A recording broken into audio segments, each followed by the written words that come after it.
I feel very unprepared. Well, fortunately, everybody is unprepared, but that doesn't matter because this is the first ever episode of the Halcyon Frequency podcast. I hope everybody out there is doing well. I'm Blind, I'm your host, and there is a collection of people and voices that you may have heard before on this podcast, but if you haven't before, we're just going to quickly do some introductions so that everybody knows who everybody is. So, Kiri, how are you doing today? I'm doing great, thank you. And I'm very excited about being on a podcast. I'm 2D Kiri, or Kiri. I'm a full-time streamer on Twitch, and I focus on indie games, usually 2D games, simulation, strategy, and I have simulation sickness, so I am limited in the games I can play, but I always find something good. Yeah, well, I mean, the nice thing about like limitations is then like you get to focus more and get to know like the types of games that you're talking about really well because you spend a lot of time focusing on a very specific style of game, not even just like a subgenre. So some of the insights that you have on 2D games is kind of unparalleled. But also joining us today is Jess. How are you doing? Doing all right. Feeling unprepared. Feeling unprepared? About what exactly? Being on the spot. Being like I'm right now. We should draw one on the floor so that you're always on the spot. And then you don't need to be put on the spot because you were already there. But that sounds pretty complicated. It could be. That's FG Squared talking that you're hearing right now. Yeah, me. FG, Hi. how are you doing today? I'm doing great, and yeah, I'm excited to finally get this going. This kind of been a little bit of a dream of mine to do with these particular peoples, with this group of peoples, and yeah, I didn't know that. Thank you. No, because we get to ramble about games, something that we all spend lots of times doing, and yeah, if you don't know who I am, I'm FG Squared, FG for short. I also stream on Twitch, full-time content creator over there. Play lots of indie games, but big variety of games. And I'm actually coming up on 5 years continuous streaming on Twitch this summer. So, wow! That's exciting. That is really exciting, yeah. That's a long time. Yeah. And you know, on the topic of just like, you know, waking up and being unprepared, Evil Trick, how's your intro to this podcast experience been so far? The quiet one in the corner. I'm half a mark deep in coffee. It's nice, honestly. I love going last. It's like the best. Then I can listen to what everyone else says and I come up with my own little thing. I mean, I kind of didn't really go though. No, that's You're true. on the Yeah, spot. we put you on the spot. We can put you back on the spot. No, it's Evil Trick's turn. No, After Evil Trick, Jess, yeah. this is like streaming but with extra steps. It's now your turn. No. Well, yeah, my name is Trick. I do the same as everyone else, basically, just differently. We're all in the same like business, I guess. Like we stream, we entertain people, and we usually go live with a cam and a live audience. So this is different, but I'm looking forward to it. But we still talk a lot all the time. Yeah. Definitely still do.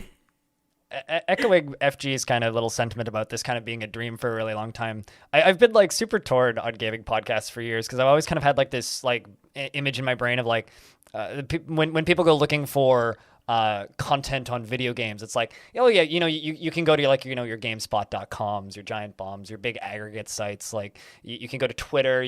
There's tons of places and spaces for you to go find news about games. And the more and more we move into like this post 2020 world, the less that we get to actually directly interact with people and talk with people. And like one of my favorite parts about this job is being able to build up towards going to a big convention and meeting people who've been watching for a long time. And we're in a world now where E3 literally just isn't going to be happening anymore because not because of pandemic necessarily, but because they're just phasing out of existence. Like that, the need for them is going away because of how open the internet is. Like the need for physical place spaces is becoming less so. Like there's still definitely the social aspect that I hope comes back at some point in the future, but I think this is almost a way for us kind of as a group of creators to directly communicate on less of a, like, you know, we all stream, right? But we do it separately, generally.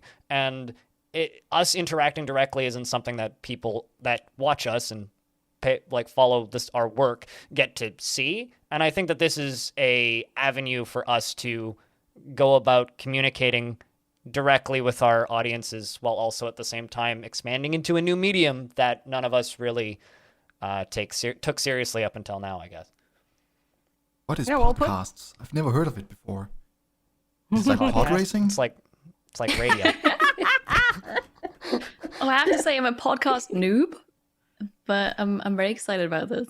I've been listening to podcasts since like 2007. So podcasts are like a constant state of being for me. Whenever I'm not online, I'm listening to podcasts.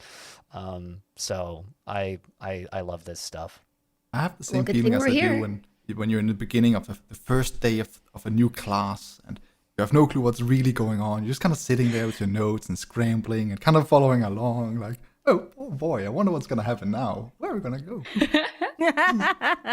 And then there's just that nerd in the corner who's like, I've been doing this for the last 17 years. And that's me. Yeah, I'm like, great. like- You can show like us the ropes. I'm like, but where's you're my only syllabus, 18. please? I need 2 more thesauruses to like deconstruct this sentence. But so Jess, you did kind of state that you didn't really get to go. So now that the rest of us have gone, would you like to talk a little bit about yourself, or should we just kind of roll forward? To build on the first day of class, right? Like this is when the teachers would make you stand up and talk about yourself, and then my mind would just go blank. And I God, still that's have horrible. this problem. I still do. Like people say, "Tell me about yourself," and I'm like, I am Jess. Jess is me. That's me. But actually, okay, yes, I'm Jess, also known as Jess. I stream full time on Twitch, also playing a lot of indie games, strategy simulation and management. And contrary, I think, to everybody here, I'm actually kind of newer with these sorts of games because I didn't really have a PC. And so I got one day and was like, whoa, these games are cool. And I haven't really gone back from it. But so there's so many unexplored topics for me. I gotta ask, Jess, what was your first like console, or when did you play games for the first time? Was that like mobile? It was a Game Boy Color. Nice. Nice. Was it Pokemon? Yeah, it was Pokemon. Nice. The good times. Yeah. Simpler times. And this That is where I actually is a really say fun subject. that I'm not into Pokemon. Yeah. So if we same. ever do an episode about Pokemon, I mean, I'm I'm not really taking You're not that going to day be off. invited. exactly, I'm okay with that. I think we should vote FT But- out. Just I saying. suppose this is I the don't like time. Pokemon, so vote me out too. I'm blind. This is the time where I have to say I was actually on an episode, and I don't know what the show was called, but it was a Japanese Pokemon show, and I was actually on it. Wait, was this live? But you No, don't like Please. Pokemon. No. Explain. So, almost 8 years ago, I went to Japan with a friend of mine, and we went, because she liked Pokemon, we went to a Pokestop, and they were filming a segment for like a TV show there. And they were like, oh my god, foreigners, yes, let's go, grab them. We found the nerds. Yeah. So, yeah. I don't know if if a recording of that even exists. No idea. I really hope it does. Internet, you have a challenge. They didn't even they didn't even take down our names or anything like that. So yeah, but anyways, that's my, I guess, Well, we have a time frame. 2 seconds of fame. Yeah, it was I guess September 2014. All right. There you go. Go nuts, internet. But I think something that's like just like communication wise that we should probably get across right now is like this show is, it's not always going to have this many of us on it. Maybe we should talk about formatting just a little bit so that people kind of have an idea of what to expect from episodes of this show. Generally, I think episodes of this show is going to have about 3 of us on it, just for scheduling reasons. And we're going to be rotating slowly. So right now, like there are 2 other members of our team, Sui and Bellinaire, who couldn't be here for this particular recording, but will be taking part in other episodes in the future as cast and hosts rotate in and out. So you'll hear a variety of voices on this show, covering topics related to video games, accessibility in games, our general interest in games and our games knowledge. And I think that over the next couple of episodes, there will probably be some like growing pains trying to figure out exactly what formatting is going to be for this. But something that I really want to point out that's not going to happen in this episode that will happen in the future is after this episode goes live, we're going to have a room on the official Halcyon Frequency community Discord where you can leave questions for the podcast. So if you're in that Discord, I very much recommend that you go and leave a question in that room for us to answer and pull from for future episodes. The more questions in there, the more we'll have to ramble over. So they don't even need to be games related. It could be like, what's your favorite juice? Or like favorite dessert? Or Pokemon. Or Pokemon. I was just thinking, but please just don't ask me about Pokemon. But, Specifically well, questions to Bulbasaur. FG about Pokemons. Bulbasaur is kind of a mood. Pokemans. Okay, good. Noted. Got I it. have a question actually. Isn't that a Twitch streamer? Nice.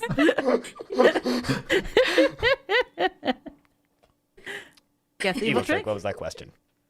Why do you hate Pokemon, FG? They love I you. don't hate it. No, I'm indifferent.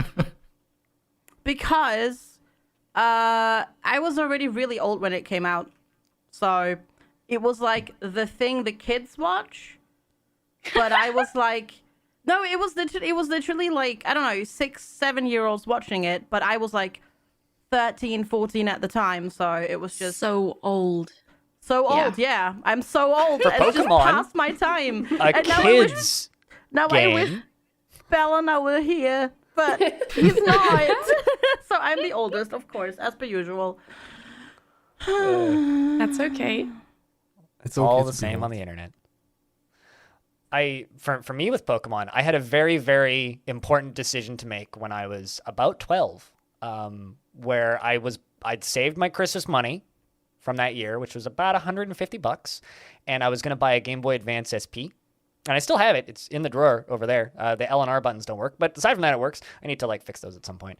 But it had one of two packing games, Legend of Zelda and the Minish Cap, or one of the Pokemons. Couldn't tell you which one.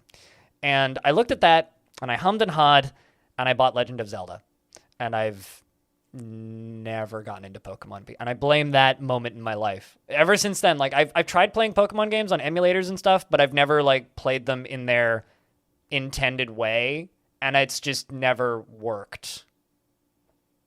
So On that's that note, my moment of that. I have actually played a Pokemon game, Mm-hmm. and I played probably around 100 hours of it as well. Ooh. But one? It's the photography one, right? no, it's Pokemon that's X, so good. which was the one that was out at the time I was in Japan.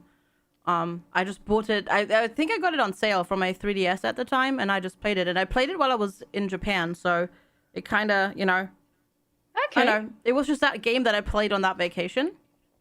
While we were traveling or like chilling, like in the evenings in the hotel room. And yeah, don't know. It's like kind of just, but I've never been back. Like I got the one that came out after it as well, and I did not enjoy it, so I returned it. Which, to be fair, it was a remake. It was one of the first remakes that came out. It was oh god.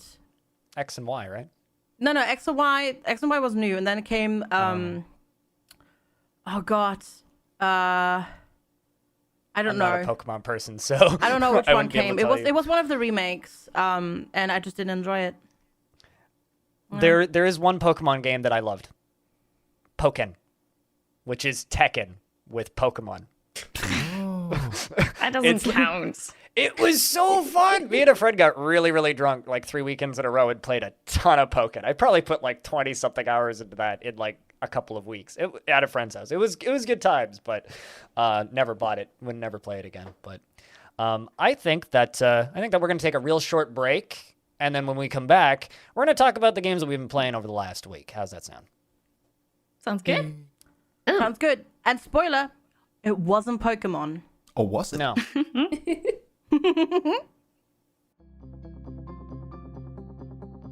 Hi, this is the Halcyon Frequency podcast and I am Belanar. You couldn't hear me in this episode, but stick around for the future episodes for some soothing rolling R's. Meanwhile, hop over to twitch.tv/Belnar for some building management and strategy games, plus all kinds of variety. Come say hi, and let's go on with the show. And we're back.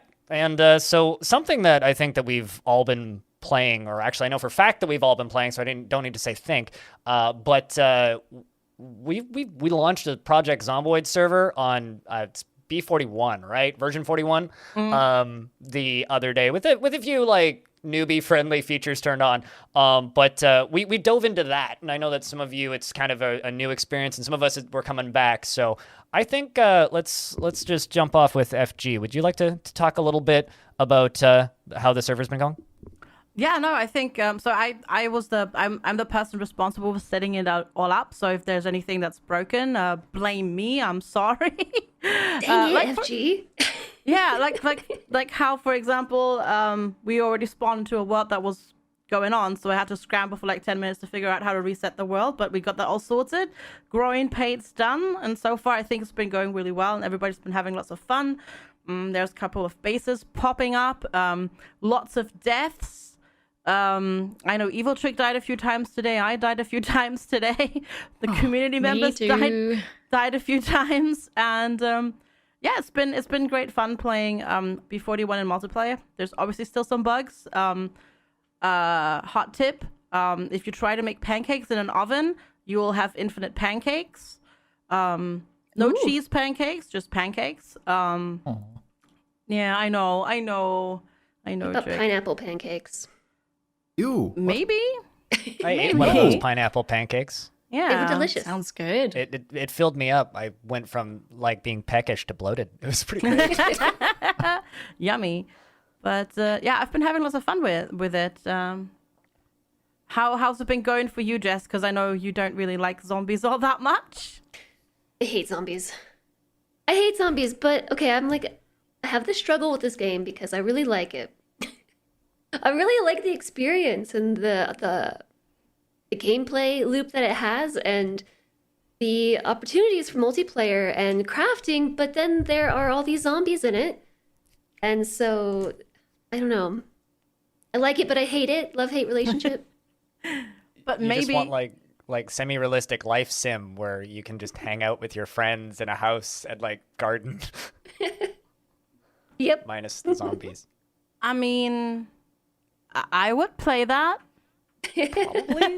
If it was good. No, but I think the thing is, and that is a point that Jess brought up. Zombied, yes, it's been in development for like a really long time, but it's like one of those games that has such a deep system in it. Like the systems are so intertwined and so well layered, and it's just almost unmatched, I think, and that's what makes it so good. Like I can think of one or two games that are based in also have similar it. DNA that Yeah. very much outdo it. But as a multiplayer experience, it's the only one. Yeah, but just the fact that you have a map in game and you can mark it if you have a pen, and you can only delete stuff off the map if you've got an eraser in your pocket as well. That is so cool. I love that. Yeah, it's the first time I tried to mark the map and I was like, what? No pen? OMG. It's so brilliant. Yeah. I screenshotted the map and edit the screenshot in MS Paint. Fight me. No, you're cheating. That's what we did the first time when there was no map yet, right? You need to pick up the pen. Yeah, the first time we played Zomboid as a team, there was no map in the game, period. And the only way you could get a map was by going to projectzomboid.map.com or whatever the URL was. That is true, and it was like this large map of the thing, which I was doing the same thing on, so... Back when pens was the only thing you could use to one-shot a zombie. But it only lasted twice, then it would break. Yeah. So Evil Trick, what's your experience on the server been like so far? Like, specifically today is like probably the worst day to ask me, because it's like Oh, I have a love-hate relationship with Project Zomboid because it's so good. Sounds familiar. It's so good, but it's also so bad at the same time. Like, overall, I would say the game is good, but I mean, the crafting and everything is cool. But the combat systems and everything to do with combat just kind of sucks, in my opinion. It feels like playing Stardew Valley with your friends. You're having fun, everything is good. Then you leave your house, your village, and then there's suddenly a horde of zombies just murdering you, and you have to start over again. Yeah, the pain. Yeah. So I like it. I've had some good experiences setting up bases, and people have been like gathering cars. The first little city we had was like I think 10 cars placed in a circle, and we got in and out of the circle through the cars. It was really cool. But That's kind of awesome. yeah, like the crafting and building and the depth in the systems of just getting down like the tech tree of building stuff as well is honestly amazing. But it still needs polish. It reminds me a lot about 7 Days to Die. Kind of has the same issues, the good things and flaws of being a game in like forever development. Yeah, absolutely. Zomboid is probably also one of those games that's definitely, in periods of its life, definitely has suffered from feature creep and like scope creep and all of that sort of stuff. I think they're trying to kind of pull back to like that a little bit back together again. Because I don't know if you saw, they posted a roadmap. I saw. So that's good, I think. Also, I have to 100% agree with you, and I don't know if the others experience it this way, so feel free to weigh in. I do not get along, still not get along, and I've played probably around 30, 40 hours of Build 41 now. I do not get along with the combat system. After playing 39 for a while, well, for a long time, where combat was like I don't know, it Press felt more spacebar, fluid, push him and it back, worked. and then step on him. Yeah, I mean it still is, but you still do it the same. But I don't know, there's just something. It's physics-based now, is it not? Because Yeah, Yeah. I feel that stun-blocked way. by things. Like, Yeah. It's Yeah. so two zombies are on clunky. top of each other. They can actually glitch on top of each other, and then if they hit at the same time, you can only block one. That way the Yep. other will Yep. grab onto you, and then you're just stuck. Yep. Great. Yeah, I agree. yeah, My it's like experience has been die, so yep. Like for me, like the meta of it now, instead of like trying to just single them out one on one and fight them, now it's just like you spam Q to yell and run in circles until you get a big horde of them behind you, and then you run through a building or like jump over a fence and then like loop back around, and then they just kind of hang out there for long enough so that you can loot the building or repair the car or do what you have to do, and then you drive over them or just leave. Has been kind of my experience, but Yeah, I've definitely. seen people do that. That seems to be working. Yeah. that's what I was doing the most. I mean, I kind of like it as a you're not supposed to fight the zombies, like run away. Like I like that as a gameplay mechanic. Like maybe I'm not entirely sure what the team is going for, because I'll be honest, I don't follow the development of Zomboid at all. It's just a game that appears on my radar once every other year, and then it's like, all right, time to play some Zomboid, let's go. But it's for me, the game was always less about the combat and more about the teamwork, building up a base, and hiding. And I like horror games, I like spooky games, I like games that pressure you into being in a corner, and I think that works, but yeah, the combat is clunky as all. I actually think that is my problem, because I want to fight the zombies. I want to kill every last one of them, and then I always end up dying because I'm not supposed to. I think that's why I can enjoy the game so much, is because the focus is not on engaging them.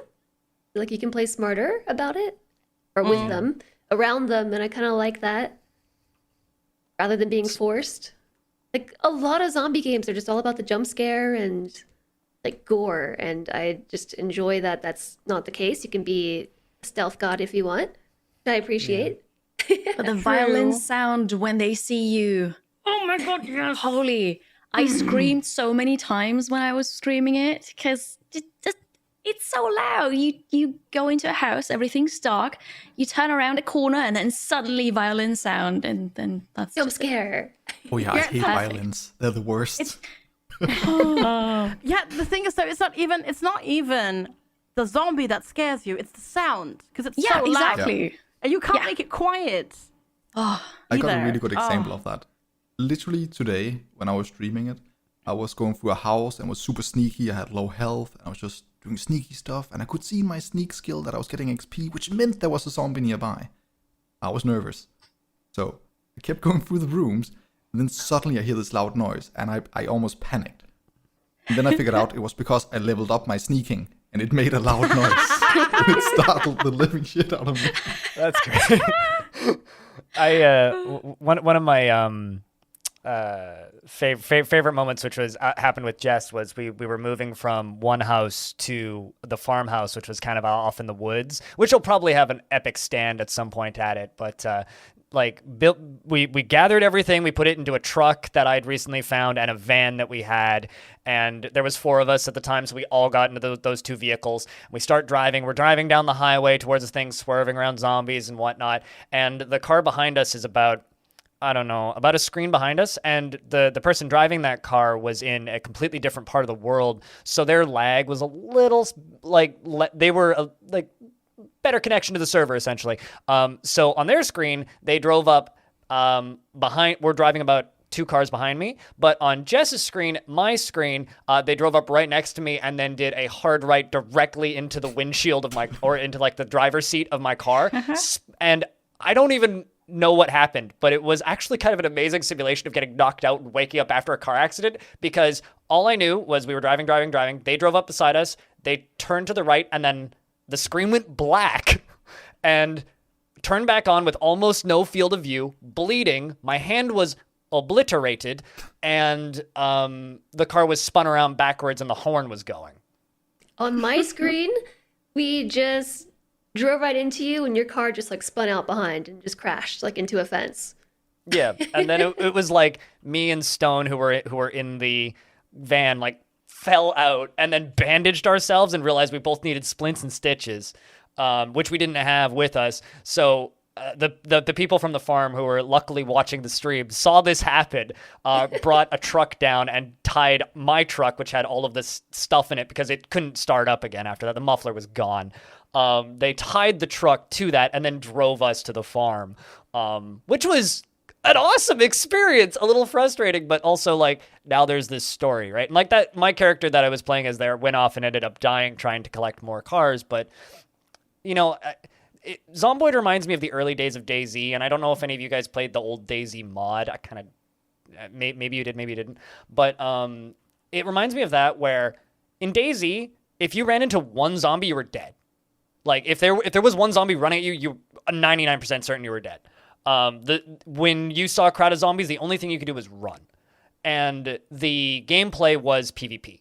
So player interactions, do I trust this person, or are they going to knock me out and steal my shoes? And then eventually walking, your feet would start bleeding and then you'd bleed out. Is this a person I can trust? And I think that currently where Zomboid is, I think Kiri would enjoy Endgame a little more when everybody has shotguns, but currently where Zomboid is, I think the game shines at its best just in the little stories that you can tell with 4 or 5 friends and the mistakes on the highway. Completely Definitely. agree. Absolutely, yeah. Yeah. Yeah, because the game got all the systems it needs to be really cool and well fleshed out. It just needs that little bit more depth and detailing, so you can see, okay, what does it even mean to have Carpentry 3? What can I do in the future? There's this crafting book and everything, but you can only see what you know right now. So you have no clue what you can actually do later until you get the skill. But that takes so much work, and if you then die, you will just never ever get there. So you'll Yeah, never if get a that chance to over. experience the crafting end game. Yeah, I agree. I wish that their tech tree was a little clearer. There's mods that can help you around that, where you can basically you write a journal with what you've known, and that saves your XP. So you die and respawn, you read the journal, and you get your skills back. But I at the same that sounds really cool, but at the same time it also takes away a lot of the fear of the game, I think, because Yeah. it It's is a survival game. You're supposed to just lose everything and then start over. yeah, exactly. You have so much consequence to you. There's so much consequence to you dying. So, yeah, using something like that feels a bit cheeky. I could For see sure. a mechanic where you would keep a journal, and if you died, the journal dropped on your body, and you had to go recover it, and compensating for that loss even more so that you would either get a loss of multiplier or just your skills would degrade when you pick it back up. That way, it's not yeah. a complete loss of skill, but Yeah, yeah. it still gives you that pressure of not wanting to die. Yeah. Yeah. I mean, leveling like it things if it is gave me, also like, isn't 20. that bad. Like, you got the books so you can get the multipliers. The problem is, on a multiplayer server, it takes forever to read a book. It takes It does, 7 yeah. minutes and 45 Fast seconds per reader. level 1 book. With fast learner and fast reading. That's I a was just long gonna time say just standing with still. fast reading. Yeah. Yeah. And if you're like me and you take the slow reader trait, Ooh. well, Why would you do that? well, it Yeah. has the fewest consequences. It's like it doesn't actually have that many consequences to if Yeah. you take it, but Only in single player, though. yeah. That's true. But then I'm Yeah. also that type of Zombite player that refuses to take the smoker trait for yeah. So I tried could- it yesterday. It was so weird. Yeah, I was like, this feels wrong. I haven't. I take Exactly, this- yeah. I take the smoker trait for like real life RP reasons, but also like I would take the smoker trait early on when cigarettes are plentiful, but as time goes on, they get harder to find, and that it becomes less good. So Can I you don't know. actually even grow tobacco in the not game? without mods. No. You also can't craft cigarettes. Well, I mean, since we have respawning loot on the server, I guess theoretically they might pop up again, but I've been seeing less and less of them already. I think I found one pack on one zombie once. Like my That's it. first life, I had 70, just on my person. Wow. Wow. Yeah, I haven't seen a just single one. just seen a go lot. go to the redneck area outside of the M starting town and look in sheds. Also the weird little bars that they have scattered around out there. Are right. all full of like cigarettes, beer. That's where you find bourbon, weird pistols as well. So Okay. Can get, like, you a shotgun with 2 shells? quit cold turkey? Basically, just be like I'm a smoker character, but now I'm quitting and just like get over it. I don't By know. dying, you can. No. Because Because you can it lose being seems to just underweight. give- You can lose overweight. Like, can you lose smoker? I don't know. Good Because it just question. That makes is a you good really, question. really, really depressed if you don't take it, which gives you a lot of really bad debuffs. Also, you Science can needs to be lose done. the overweight and underweight, but you still keep the debuff of being low endurance, unfit, and all that. That'll persist permanently. That's Oh, really? Even if you exercise, because you can do Yep. that now. At least that's what my chat have been telling me. But Well, that sucks. yeah, exactly. Because I started with like being like obese and everything. I was hella slow. I was like, you know what? I'm gonna Rocky style work this off. It's gonna be fine. I'm gonna survive forever and drop the kilos eventually, which never happened. But yeah, Well, you And drop then the you kilos died. just Then I died. into a zombie's tongue. I became a Big Mac. Big Mac zombie snack. Nom nom. But, you know, I mean, Zomboid also isn't the only thing that people have been playing around here. So, I mean, FG, do you want to talk a little bit about Factory Town? Yeah, so Factory Town is kind of basically, it already tells you what you get. It's a colony builder, town builder game, plus a factory game. And you can't really ignore either. It's a game that was in early access for quite a while. I know some of you also played it in early access, but it finally dropped in full release last November. So I'm playing it right now because there's a little bit of a lull in games right now, new releases. So I was like, let's pick up some, games that came out last year that I didn't get to.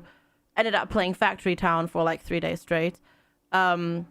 And yeah, it's just really charming looking, isometric, tile-based factory game. That is a lot more complicated than it looks from the outside. So, like, I'm playing through the campaign, and I'm only on map number 5 now, and I've played almost 19 hours, and I've only completed 4 campaigns, and there's 8 campaign maps. And I'm not even at the final tech stages yet. Like, it gets so much more complicated, because there's eventually, basically, you have magic, and you've got trains and conveyor belts and wagons and air, like blimps that you can have, and it gets really, really neat and complicated. But I've been really enjoying it, and I think it's mostly because obviously when like you play a game like this, or like exactly like that, the question that always comes up is, so do you play Factorio? And I have played it, and Factorio is great, but I have realized that I do not like combat in my factory games whatsoever. And luckily there's no combat in Factory Town. It's just very chill. Resources will eventually run out, but you have so much time, and you can make more resources spawn by just spending money that you make from your citizens, because you have to supply them, which is a little bit anno-like. Yeah, you have to supply them with goods and services so they're happy, so the houses level up, so you can get more workers, because each building needs workers, and each like wagon and caravan needs workers and that sort of stuff. So you can't just neglect them. And I don't know, it's just really chill, and I've just been really enjoying it. You're reminding me how much I like that game. You should play it. You should play it again now that it's out. It's really, really good. I played it so long ago that magic and trains and everything were not in there. And I got to logistics and just kind of hit a wall. And even then, I think either the dev or like one of the community members was in my stream and was like, okay, there's guides for it. You can figure it out. And I was just like, nah, I can't figure this out. It does. Kind of how I feel. Yeah. Like it's funny that FG says that it's a factory game that is way more complicated than it seems, and to me that game is just 100% a trap, because I look at it and I look at the screenshots and look at the trailer, I'm like, this looks awesome, and then I play it and I'm like, oh no. You also said it's a chill game, right? Factory games are not chill for me. Like, they break my brain so hard. And the only thing I liked about Factorio was the combat. Because that's something I understand, you know. I can make ammunition, because that's easy, and I can build defense towers, and they can run around and kill things. But all that mind-breaking spaghetti conveyor belt thingy, no. Yeah. See, personally, I don't get boat. that, because when I opened Factory Town, that was in between when Jess and FG played it. I got to the very end, and honestly, I thought it was a chill game. To be fair, 15 minutes into the playtime of the game, I opened Excel and started spreadsheeting everything. That's chill. I mean, chill numbers and math. Maths are cool, guys. Yeah. I mean, Graduated school for a reason, so I don't need to think about that anymore. See, the funny thing is, to me, like, I enjoy factory games, but I don't enjoy that. So that's one, like, when I get people into my chat and they're like, oh my god, you can optimize it like this, and you can do this, and oh my god, this is taking super long, and I'm just like, yep, I don't care, because I do it, but I don't do it very optimally. I don't care about optimizing. I just care about completing the in the campaign, I guess, the map objectives. I let other people do the spreadsheets for me. Yeah, I let other people do the spreadsheets for me, and then I take the numbers. And I should have Googled a Factory Town. There's math out there somewhere, of course. I'm sure there is. That's why Factory Town is so good to me, because I hate doing that as well. Aesthetics over everything else, right? But at least back when I played Factory Town, you didn't need too much of each production. I can't remember how, but you could ramp up the production by just shoving more people into it. So you could set it up in a perfectly balanced, small way, and just like make it pretty with all the belts and carts and stuff. Yeah, and you can layer things on top of each other, because it's like 3D and all that sort of stuff. It's really cool. Yeah. You can just you can have most buildings. You can either have up to 5 or up to 10 workers, but then you can also pump in money into the buildings. So as long as you're generating the coins, you can just pump that into the buildings to optimize them more. Yeah. So yeah, if Some you reason like I remember factory pumping games, cakes into my buildings, and that did something, but that might have been the houses. I'm not sure. yeah, that's the houses. Yeah, because you have to supply them with goods, and then the better goods will keep them happier for longer and for more, basically. And then the longer you keep them happy, and the higher the happiness is, the more people you can have in a house, because you also have a limited number of houses only available. So like you can't just ignore your people, which I like, because you have to balance it out. You have to do the production to accomplish like the goal of whatever you're doing right now, but you can't neglect the workers, because if you don't have workers, well, everything just kind of falls apart. So yeah. How does that reflect in the campaign? Because I never knew the game was gonna have a campaign. So how is that set up? Is it just like the same tech and different things, or is that voice acting or story? No, it's a very traditional, I guess, campaign, like settlement campaign, where you start slowly and then you ramp up, and they introduce more and more things.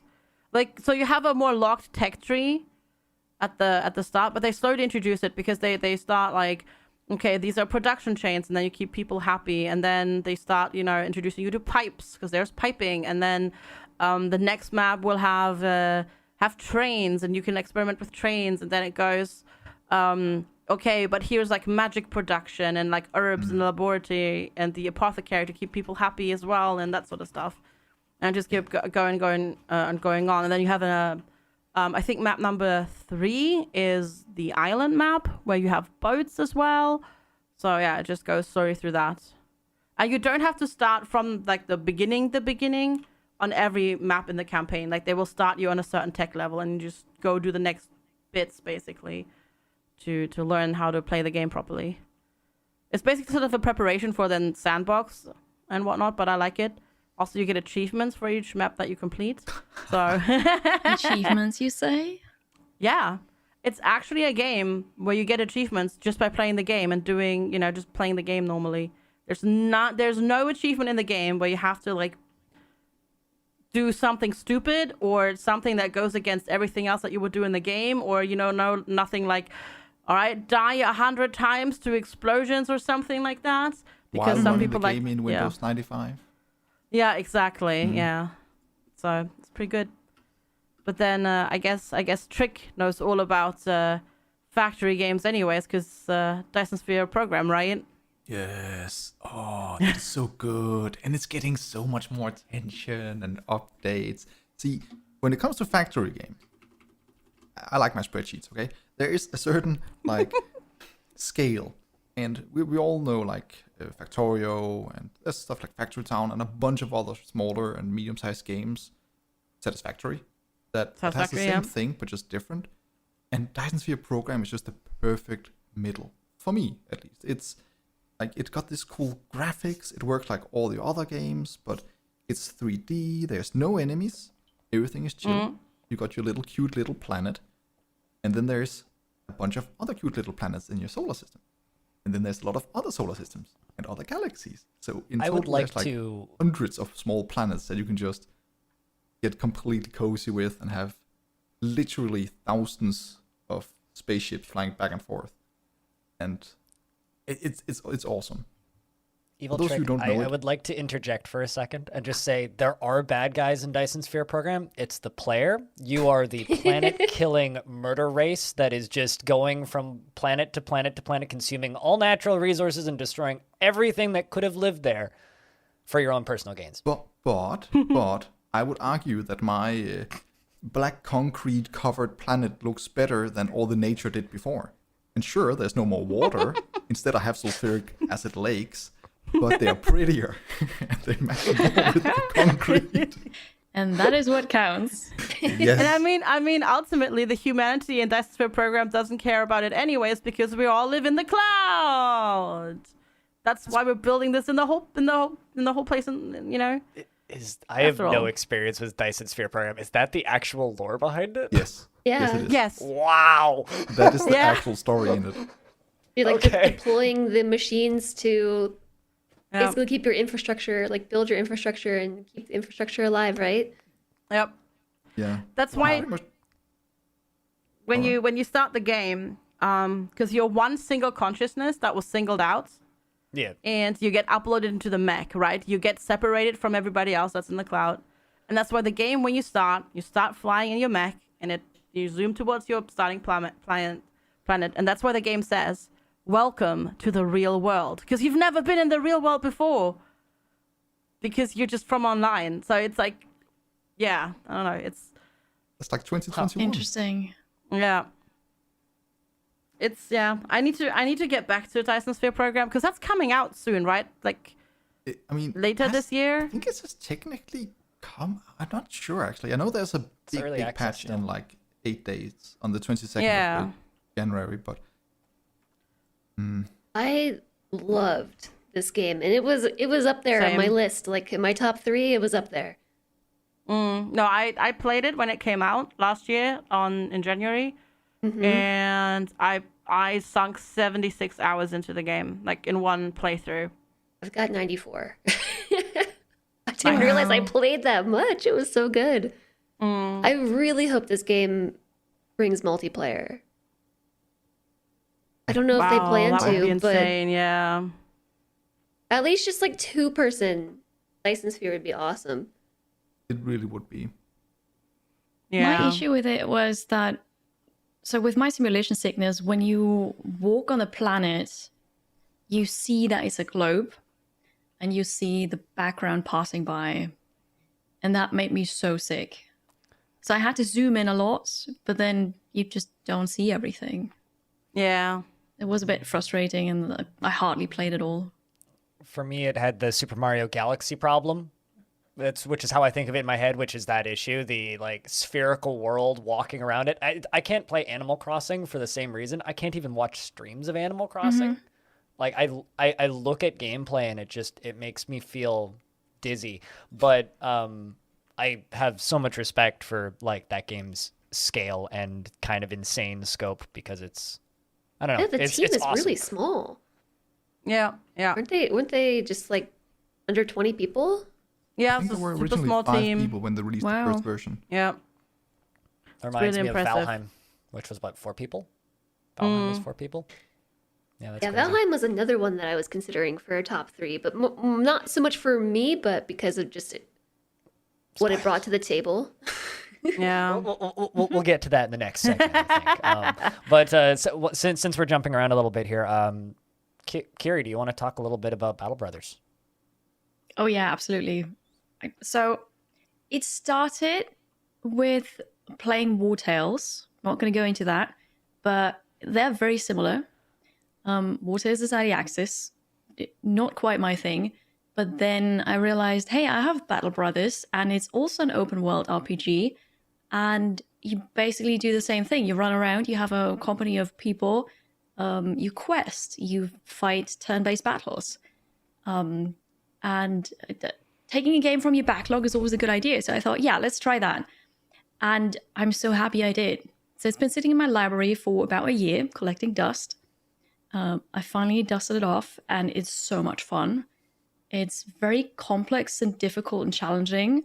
But since it's my first playthrough still, after, I don't know, almost 30 hours, I think, I just do something for science. Like, I make a hard save, and then I'll say, okay, there are some ruins. I have no idea what's going to happen. Let's go in there.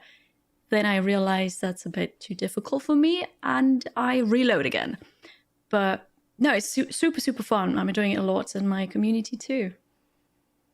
Yeah, I did the same thing actually as Kiri. That's what I played like in the Christmas and like in the period between Christmas and New Year's and a little bit after New Year's. I also jumped into Battle Brothers for the first time because people were exact same thing. Like if you're playing War Tales, you've been really enjoying it. Go try this game out, and yeah, it's great. Though I think I made the mistake playing Battle Brothers. Not like that, like you said, where you make a hard save, you test out. I basically did not. I did what you did with the War Tales, where I did not reload at all. Oof. Oh, any no. decisions. So I lost my first group after like 18 hours of playing with them, I think. Mm-hmm. And then I did another run, but we got battle brothered, super hard RNG. Like we just got super wrecked, and then we won the fight. We were hurt, couldn't heal. Go to a town, no meds. Go to the next town, no meds. Go to the next town, try to go there, get ambushed by 12, 13 berserkers. And That's rough. Splat. then I retired that group for the achievement because they would have died anyway. That's Yeah. like also kind of awesome though, right? Like just as As a story, yes. yeah, as a story game, like as like a self-generated story, you know, like calling back to earlier in the episode, it's like me getting hit by the car in Zomboid. It's like it's that emergent narrative which that game is capable of telling now, Yeah. which is what I think makes it so powerful, right? I Exactly. played a very small amount of Battle Brothers a long time ago when it first went into early access, because it also was an early access game, and I had the exact same problem that I have with War Tales now, where it's like, this is an awesome intro, and I still unironically listen to the music, like just on YouTube while I'm editing. Oh, the 'cause music is so good. It's Yes. like perfect. It's beautiful. I love that music. It's like the perfect combination of RimWorld and Game of Thrones. I love it. But I listen. I watch streams of it frequently, and it's been on my need to play that again list for forever. So maybe, I don't know. I've got a lot of big games I need to play this year. Maybe I'll poke that at some point. It's definitely really good. I played a lot of Battle Brothers as well.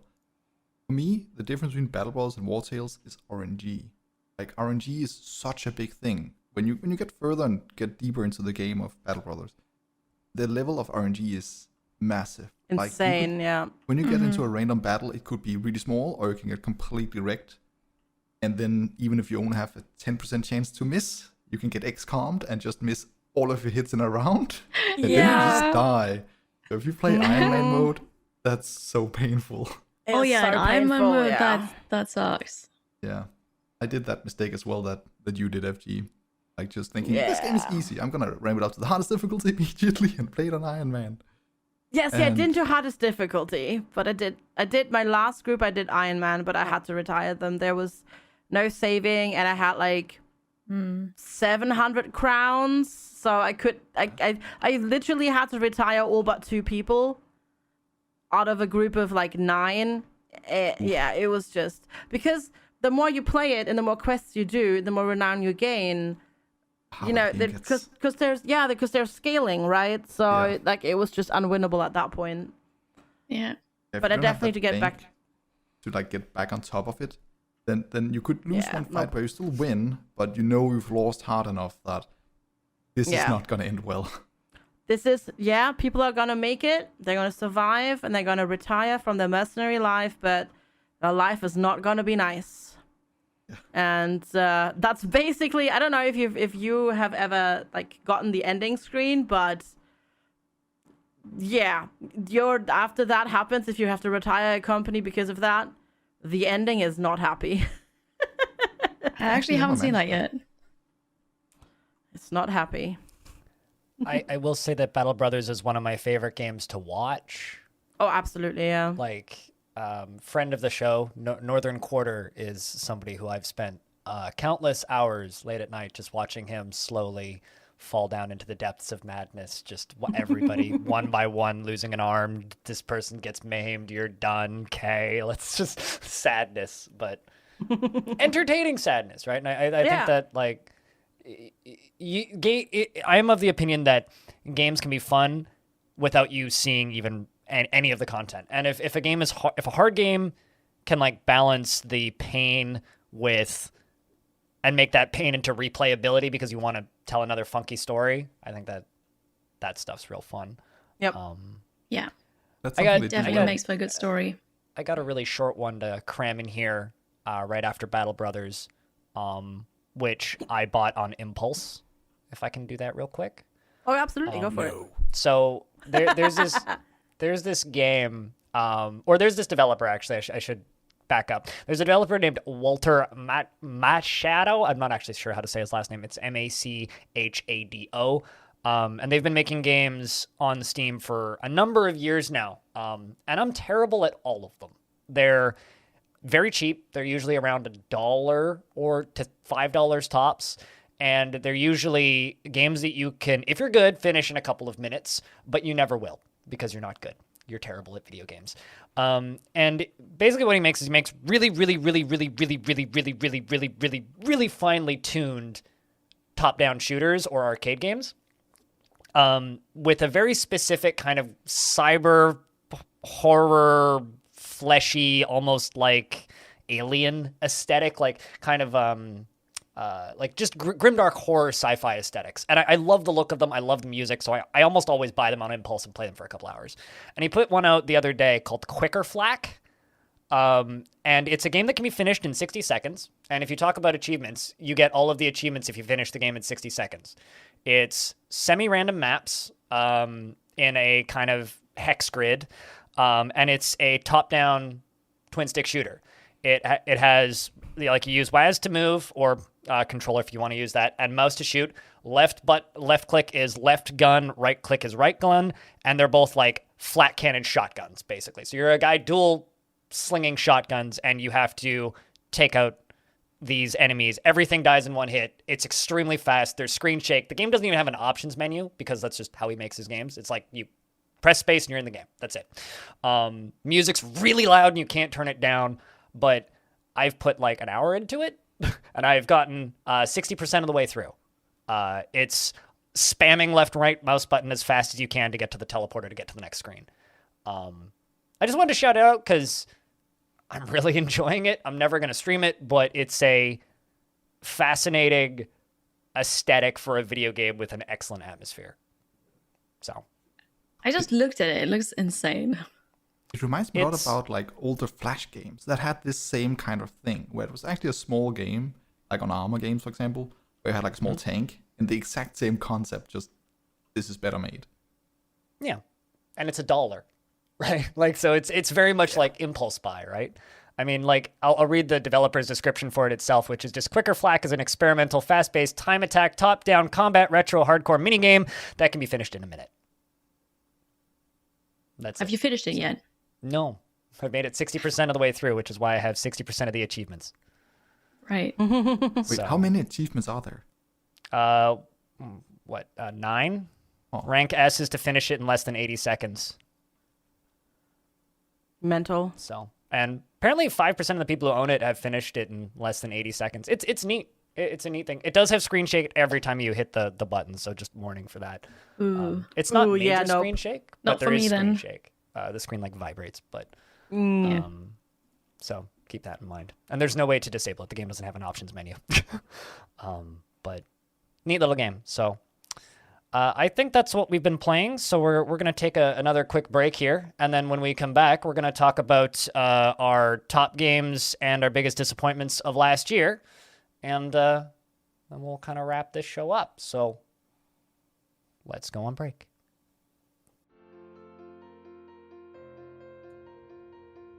Hi, I am Sui. I'm not in the current episode that you are watching at the moment, but I would just like to say check out my stream.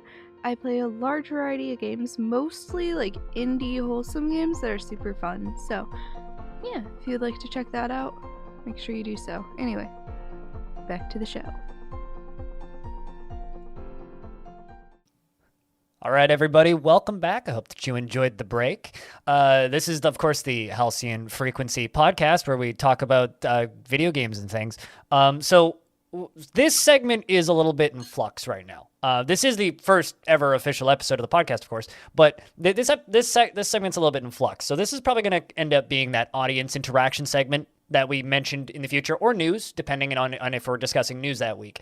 So once again, check the Discord right now and look for that podcast questions section. Go drop a question in there for us to answer on the next one. But for this one, what we were doing is we're going to kind of look back on last year and talk about the favorite games that we played last year. Not necessarily that came out last year, ideally that came out last year, but favorite games that we played last year. We're also going to talk about some disappointments and a few games that we are looking forward to in 2022. who. So let's just kind of. Well, I mean, I'll just jump off with one real quick if you guys don't mind. I just want to say unpacking was really good. I really liked unpacking. Yeah, that was fun. Short, but a good experience. I think the main reason I really liked unpacking was its ability to kind of tell a story, but it's you telling the story in the game. You'll notice this is a theme in things that I like in games. Any games that like let me kind of come up with a narrative about a thing and kind of like put my own feelings on things. I'm very fond of. I saw that game and I thought, nah, I'm okay. I don't need to play with like a the thing you played with as a kid, right? Like you had like a toy and you had like a house for the person and all the things, and then you put them in. Yeah, that was what I was thinking of when I saw unpacking. Well, that's kind of what you start, because you follow. Basically, it's I don't know, is it 5-6 apartments of a story of a person, and like it's the places they moved to throughout their life, and they're like, you keep unpacking your stuff after a move. So it's not kids, it's not a dollhouse. It tells like the story. It tells the story of the main character just through their items and how they decorate their places and whatnot. It's really cleverly done. It's a game that I wish I had played, but I didn't because the price tag. I played it on Game Pass. Yeah. Yeah. Yeah, because the price tag for 3 hours was very rough. Probably somewhat deserved, because I don't know if y'all know, but they, I don't know, they've recorded tens of thousands of different audio cues for the game, because depending on where you put something on a surface, it makes a different sound. Like, depending on what item it is and what surface it is, and depending on where you put it on the surface, it makes a different sound. Like, it's the audio system in that game is nuts. For what it's worth, I gifted it to my little sister for Christmas, and she has played it about 6 times since she got it. So it does have some replayability if you just like organizing, or she has enough hours in it to have played it 6 times, and she said she's played it more than once. And like there is enough variety in the way you put things together that you can just play it as like a house organizing simulator if you really want to. I mean, we don't need to talk about unpacking for too long, but that's one that I'm quite fond of. Jess, did you want to throw out one of your favorite games of last year? Well, I wanted to talk about unpacking actually. Okay, go nuts then. and how I wanted to play it, but I was actually unpacking myself at the time. And so I couldn't play a sim about unpacking while I was also moving and unpacking, and it was too much. But now I really want to go back and check it out. I've just heard so many good things about it. It's fun. You can detect a bad boyfriend from a mile away. Yes. Ominous. Very ominous. Yeah, now I'm just confused. There is story to it. It's so good. It's neat. It's an interesting little video game. But It's definitely very unique, I think. Yeah, it is. I think so. So, Jess, did you want to select a favorite game from last year, or? Yeah, it was a hard pick for me because I liked so many things, and there were so many little puzzle games that came out that I really enjoyed. But as far as like my top game, I think would be Potioncraft. And it kind of because it came out of nowhere, and I didn't think I would like it half as much as I did. I had so much fun with it. I played so much of it. And I felt like it was such a good balance between puzzle and simulator. And it had all these sound effects that really tickled my brain. And it was very spatial and unique to other crafting games that I've tried. And I really like the fact that it's early access, because I think as a foundation of a game, it's really promising. If Potioncraft had released as a full game, I would have been like, nah, it's not very good. It's super limited, but I feel like there's so much more they can do with it, and the roadmap looks great. Yeah, I'm excited for when that comes out. I don't think I'll touch it again before it comes out, but it's definitely I did gonna. everything. Yeah, I didn't even. Nice. I think I stopped at not the first part that you make, but the second part of the Philosopher's Stone. Because I was like, okay, I'll play this game again when it comes out fully, and then I'll do everything. And wait and be patient. Yeah, that's kind of where I'm at. They're adding more reagents and everything to it, and it's just going to be so much more in depth, I believe. So I'm waiting. I don't know when it's coming. I Yeah, I had don't fun with it too. I was just Sorry. gonna say, I don't think it has a release date yet, right? As far as I know. I know I may very or may little not be. about this one, so it's lost on me. So You checking the roadmap right now? So what do you do in the game other than obviously crafting potions? Are you like crafting potions to some heroes, like selling it in a shop, kind of like Yeah, moonlighter so kind you're- of thing, or? You are a shopkeeper. You're like an alchemist in a shop, and people come to you and they want potions, and you just Kind have of to push your craft talk. the potions for them. And so, what's really neat about it is the way that you go about crafting it. Das Audio des Videos für uns, It's- damit wir You have to have Leichter your haben, ingredients. You miteinander have to zu add reden. them into the cauldron and like actually like Keine point Idee. and click and mix things. But then the actual map Cool. where you are making your or putting your Stunde. reagents together, it's so spatial. Stunde. And you kind of, it's like a grid system, sort of. I can't really describe it without showing you. It's so cool. It's like, I don't know. I love it. I just like that it looks like a painting at all times. Yeah, I like that looks too. like It has a great, unique style. Yeah, the art got a style is good visual. amazing. So like the crafting the potions is almost like a mini puzzle game, because you, depending on how, because you have, it's very visual because you have a map and you need to get from one point on the map to the other point, and you need to land ideally perfectly on where you need to be, and each ingredient moves you in a certain way, and you can't just go straight because there's there's blockable bits on the map, and there's like bits that will reset you and your entire progress, so you have to kind of go around, and then there's right now there's only stirring, and then like there's stirring, which is mostly forwards. You can crush the ingredients, they make them last longer. You can put in water, but that's going to get more complicated in the future, and it's a really clever way of doing the puzzle game. Like a puzzle game is so good.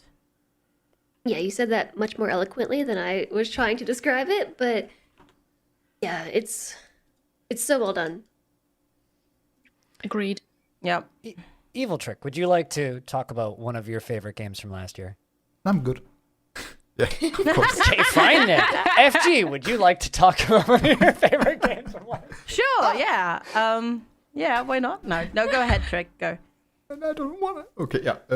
So I think one thing that has to be mentioned, I'm just gonna say this straight off the gate. It needs to be said.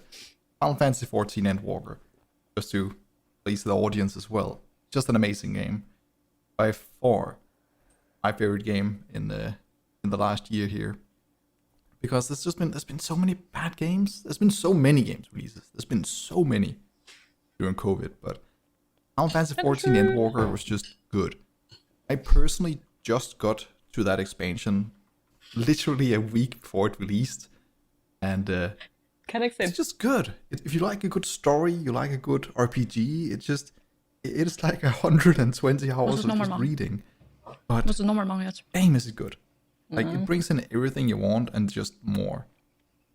I had to translate 50% of it to my Danish friends while playing it, but just an awesome game. Like, really well made RPG where you can feel that the devs actually care about their audience and the time they put into it. And it is super rewarding in that way. So, though I haven't played it much after getting to that max level, I've completely enjoyed the story. That was by far my favorite game moment of 2021. While I didn't even stream it, it was just my guilty pleasure, enjoying alone. Awesome. Yeah, I wish I could get into Final Fantasy 14. I I've don't never know played if Final Fantasy. it's the Same. art style, or I don't know. Like it's just, I need there's Bellana something. and Sui here. They're like uber nerds for Yeah. that game. Oh yeah. We'll get the three of you on an episode at some point. You guys, Yes. I'll just sit here and you guys can just talk about Final Fantasy and I'll just be like, I'm here, I think. Like, just the music of that game is the best music I've heard in any game almost ever. And I'm a diehard Zelda fan. Like, Interesting. it is so good. They need to press more of those record collections so I can buy one.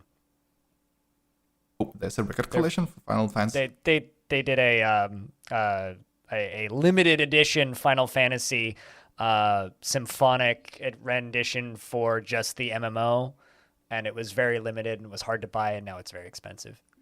So, but yeah, that music's good. There's the bazillion things I could say about that game. But basically, it's good, it's rewarding, it's good music, it looks pretty, and the community is awesome. Like, it's actually fun meeting new people online, which is, in a lot of more competitive games, a little bit more of a, yeah, no thank you, I'll just do this quest myself or with my community. Awesome. FG, is there any game that you would like to bring up and chat about? So, just like at the start, like I had in 2020 is when I pivoted my content to like full on variety streaming. So I went from like streaming mostly one game or one genre to just basically kind of just doing whatever. And I had a whole bunch of games. Like, I don't like ranking games because games affect me in different ways, and that's what makes them great. But I had a whole bunch that in 2020, like, really, really, really blew me away. And I have to say, in 2021, I didn't really have that. It's not like I didn't play great games, but there was nothing where it was like, holy crap, this is insane, amazing.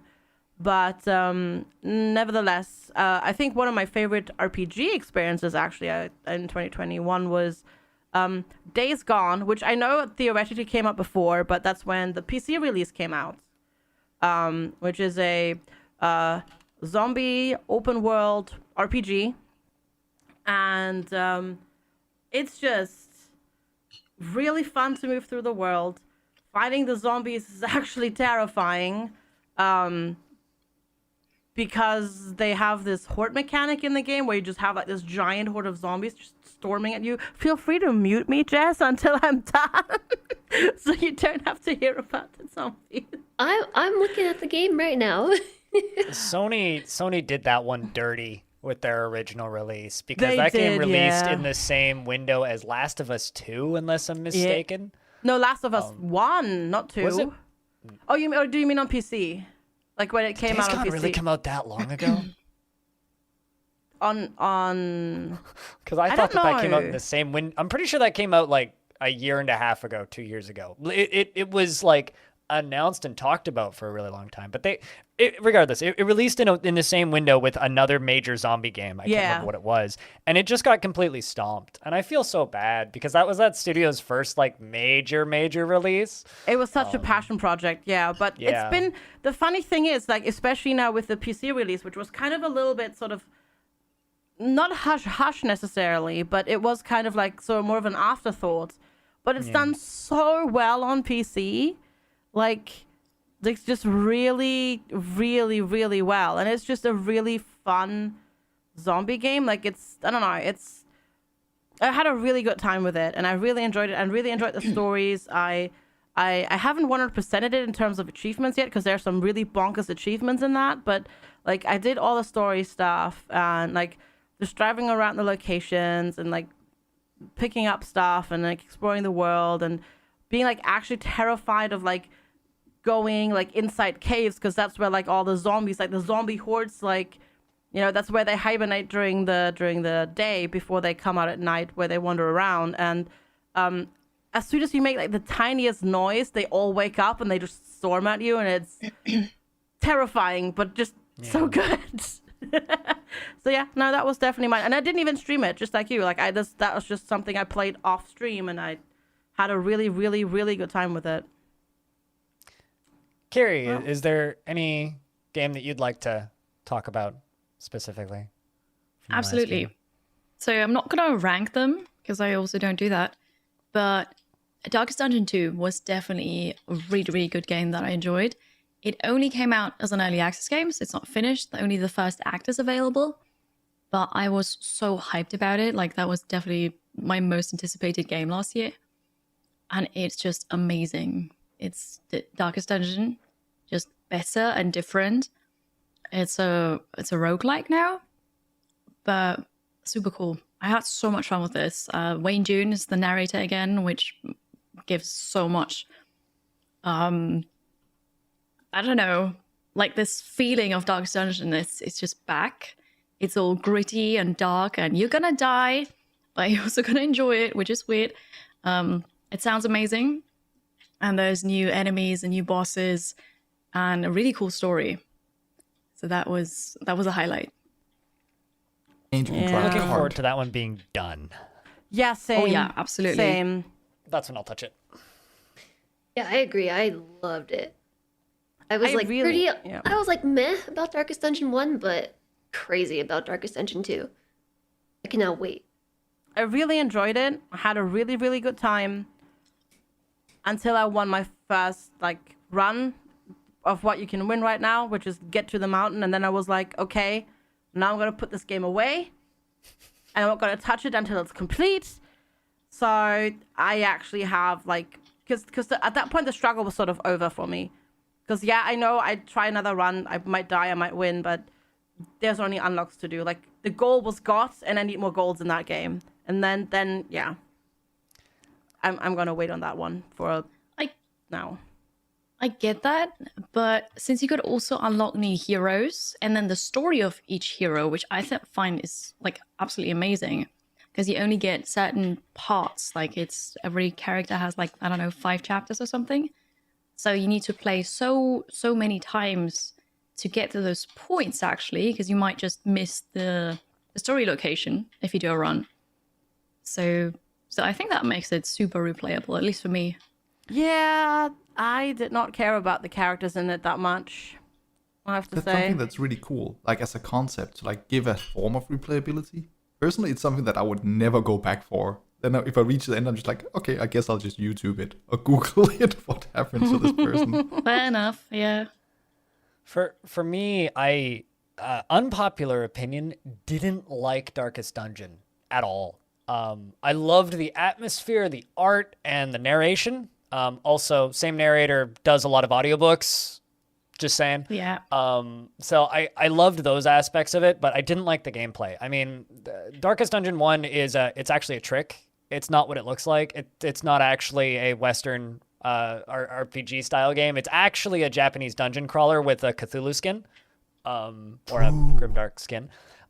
So I've played Japanese dungeon crawlers, and it just really made me want to go play a Trajan Odyssey, and like not in a good way. Like it removed a lot of mechanics that I liked. I'm talking about the first Darkest Dungeon. It removed a lot of mechanics that I liked from those styles of games, and added in mechanics that I didn't want, and the combat didn't grab me. And I played it in the initial early access, and for about 5 hours and didn't like it. And then I played it on release for another 5 hours, and I didn't like it.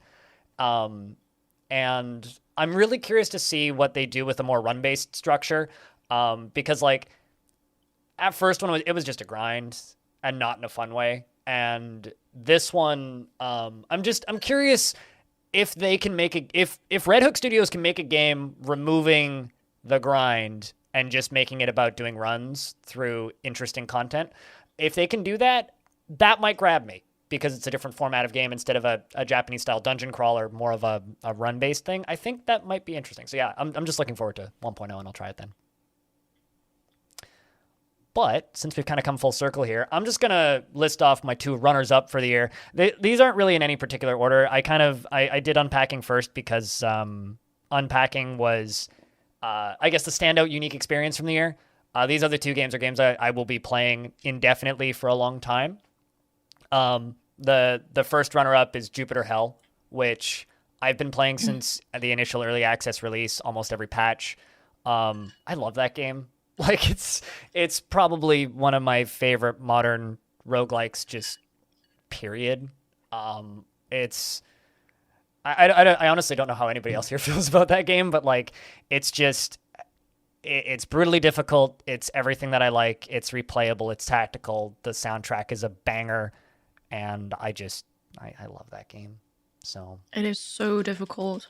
I played it a bit because you recommended it, and it's really good, but also it's scary.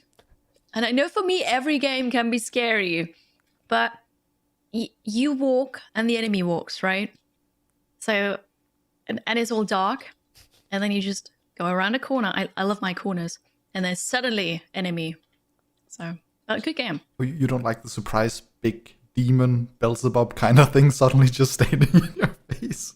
No, I don't. I mean, see, that's why when you go around a corner, you don't stay at the corner. You like go at an angle further back. It would still startle me. yeah. That game was good though, like Jupiter Hill. I've actually only played it once, and I made it to the boss, but I ran out of ammo getting to the boss. But that game is really fun. Like the game, it seems like a really simple game, but the gameplay is it's really well formatted. Like the type of guns you can get, and upgrades and bonuses, and is it like relics, something blind? Like it's a really cool combination of randomness that can just boost you to a new level. They've added grenade launchers since you last played, and also there's a big patch which is redoing the whole first zone in like a month. So, excited. But I would kill myself with a grenade launcher. That would go wrong 100% guaranteed. There's ways to make sure that you have 100% explosion splash damage resistance. But my other runner-up for the year, which I'm just going to mention here really quickly, I'm pretty sure I'm the only person here who's played this one, so I can do this one real fast, is Conquest of Elysium 5. So Conquest of Elysium looks like it came out in 1997, is made by developers who are still programming like it's 1997. And it's not designed to sell. It's designed because they wanted to make it, which is my favorite kind of game. So if you're unfamiliar with Conquest of Elysium, it pitches itself as a 4X. It's single player, multiplayer, and it's just you set up who you want to fight against, and you generate to a map and you play. There's no construction. You don't build things. It's essentially a giant board game that all of the dice rolls are done for you. Every faction, there's 20 plus of them. They all play differently, have different powers, complete new unit sets. There's only one map from the looks of things when you start out, but then you realize that there's actually these different regions, and there's a lot of them, and I haven't seen half of them. Like there's the clouds, the sky, heavens, interdimensional travel. You can go to Hades and beat up Satan. You can play a necromancer pope and like release hellspawn, and then the witches make the locusts come out, and then the locusts invade hell and come back as demon locusts. It's fun. It And makes you no said sense, but I love it. multiplayer as well? Yeah, it's simultaneous multiplayer, co-op, or PvP. What do you want? Ooh, RTS Monday.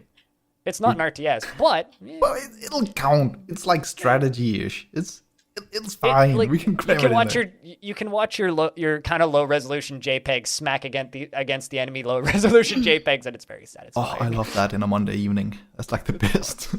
It's not a particular, like, it's a complicated game, but it's not a particularly hard game if you set it up right, and it's just very much like sit back and sip my tea and watch my dragon eat bandits. Okay. It's actually a lot like a game I played recently, Sands of Salsar. Mm-hmm. Actually, a lot like that.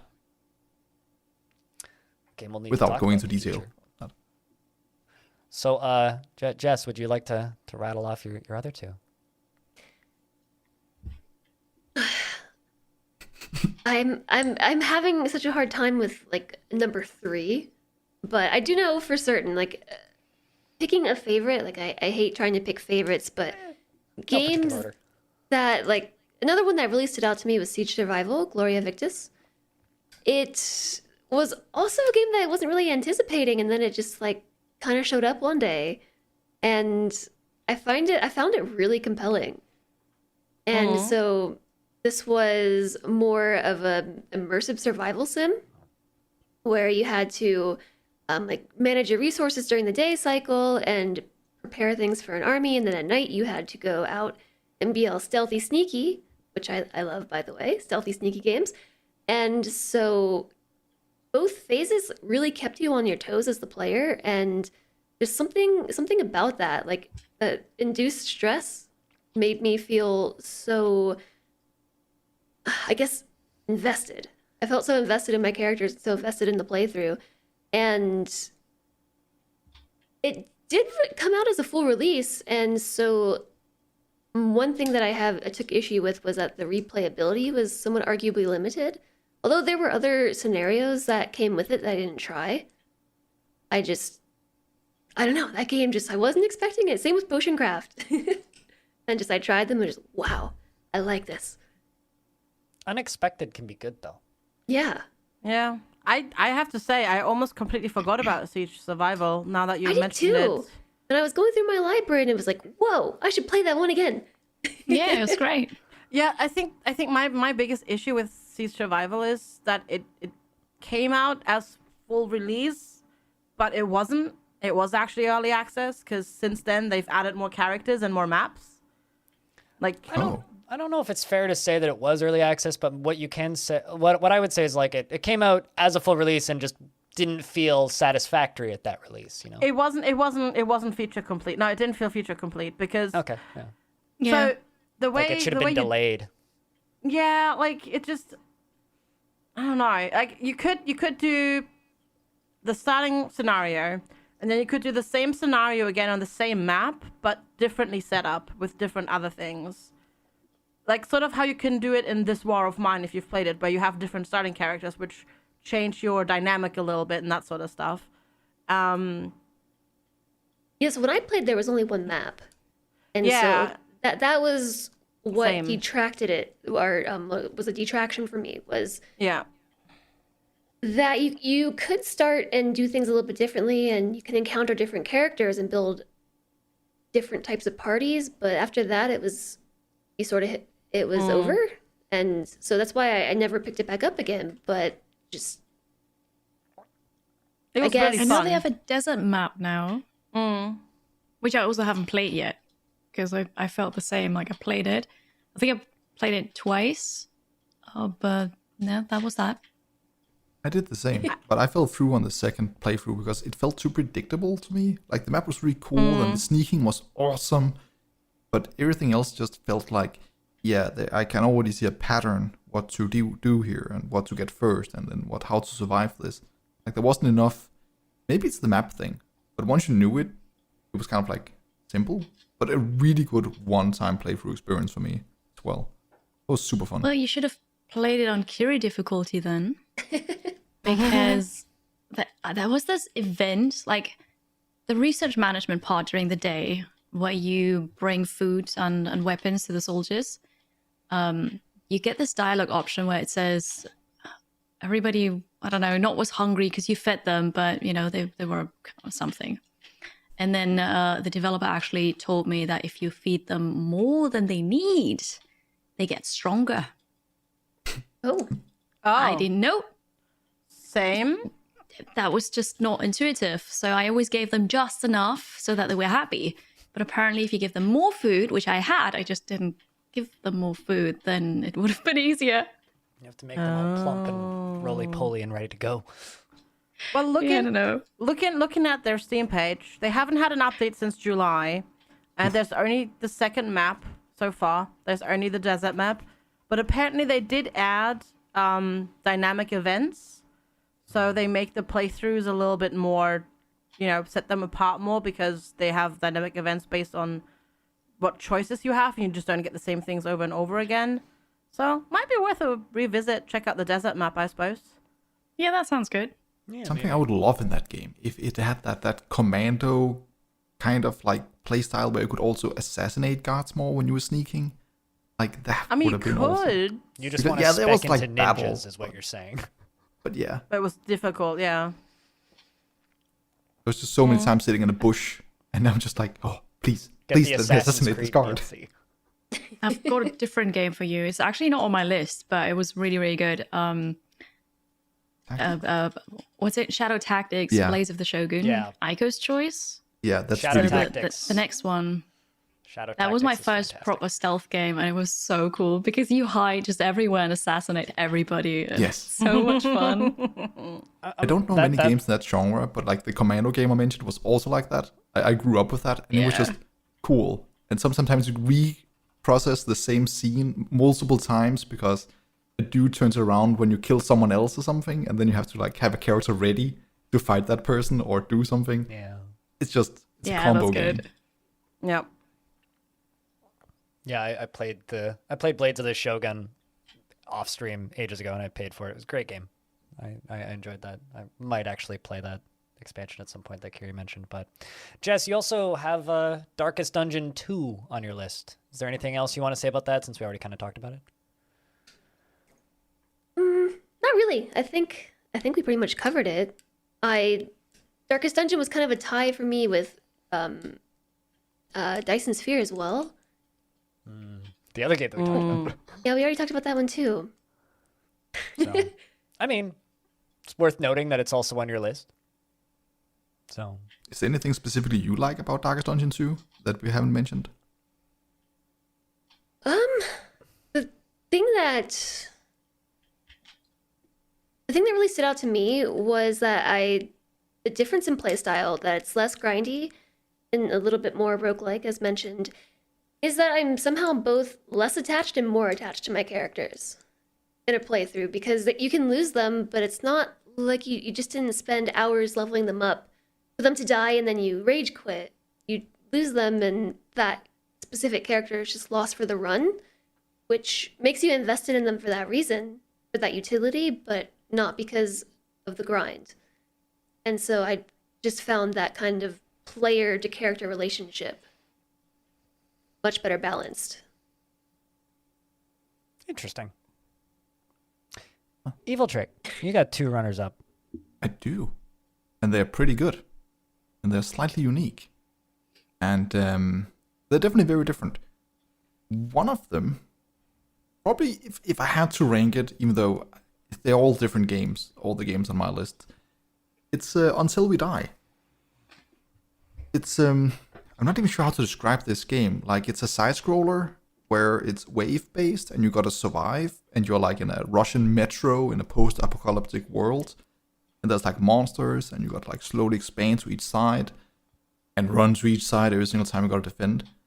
And it's a strangely simple game, but I don't know, I think it's the gamer masochist inside of me that just kind of like the hard difficulty of it, because having to actually defeat the game on the harder difficulties, you really gotta make a plan and not lose a person when you can't allow to lose them, and then look at your time and be like, oh, dang it, I got 15 seconds, and then I gotta run to the left side no matter what. Combined with the atmosphere, the guns, the combat, and specifically the strategical element of that game, it was just really, really cool, and a really cool experience. No matter the difficulty, honestly. But if you wanted that a little bit more, I don't know, hardcore experience of having to restart if you just lose one person, then it's also really, really good. Like, such a cool game experience. And I think some of you have played it as well. Not sure. Yep, I played it. Yep. Oh, I I beat also it. played it, but I had Yep. issues with simulation sickness once again. yeah, the screen does like drag back and forth real quickly sometimes as well, and shaking. Yeah. But I I re- liked it. But so Kiri liked it, and FG started Sorry, talking. G. Go. Sorry. Yeah. No, it's fine. No, it's fine. Do you have anything else to add before I go? Just that I think it would have been an amazing game. Well, it probably is, but I couldn't play it as much. So I was very sad that I couldn't. Gotcha. I have to agree with Trick. I really enjoyed it as well. I played it through on normal, and I tried hard for quite a while, like beating my brain against it, you know, that kind of stuff. Because as Trick said, like, if you're not doing it perfectly, then you got to start over, basically, which can be really fun. Also early access, also not finished and very slow. Development, yada yada. Very Oh, slow yeah, in that's right. development. It's not even done. There's more.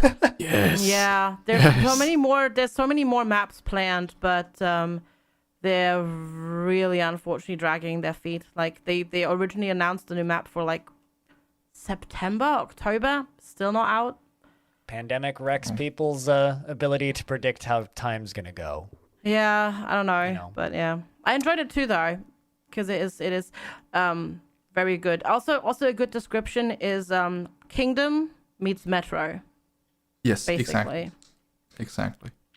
Yeah. And the simple So thing, the thing I really like about Untitled Dice, it's so simple in a way. It reminds me yet again of almost an old Flash player game, because there was a lot of those type of games back in the day as well, and it was a cool experience, and an easy and simple experience, just like my next game, which is Tainted Grail, which is a very, very, very, very undervalued game. It's a Oh, so good.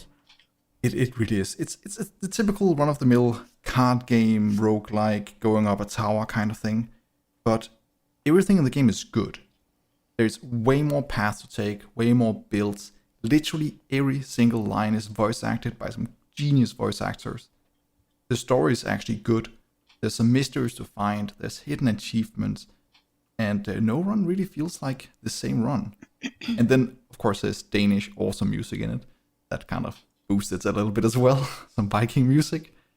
But Tainted Grail, definitely like my number 2 of the year. Even though I haven't played it that much, such a good game. Yep. And there's another one coming out. That's just their mini game.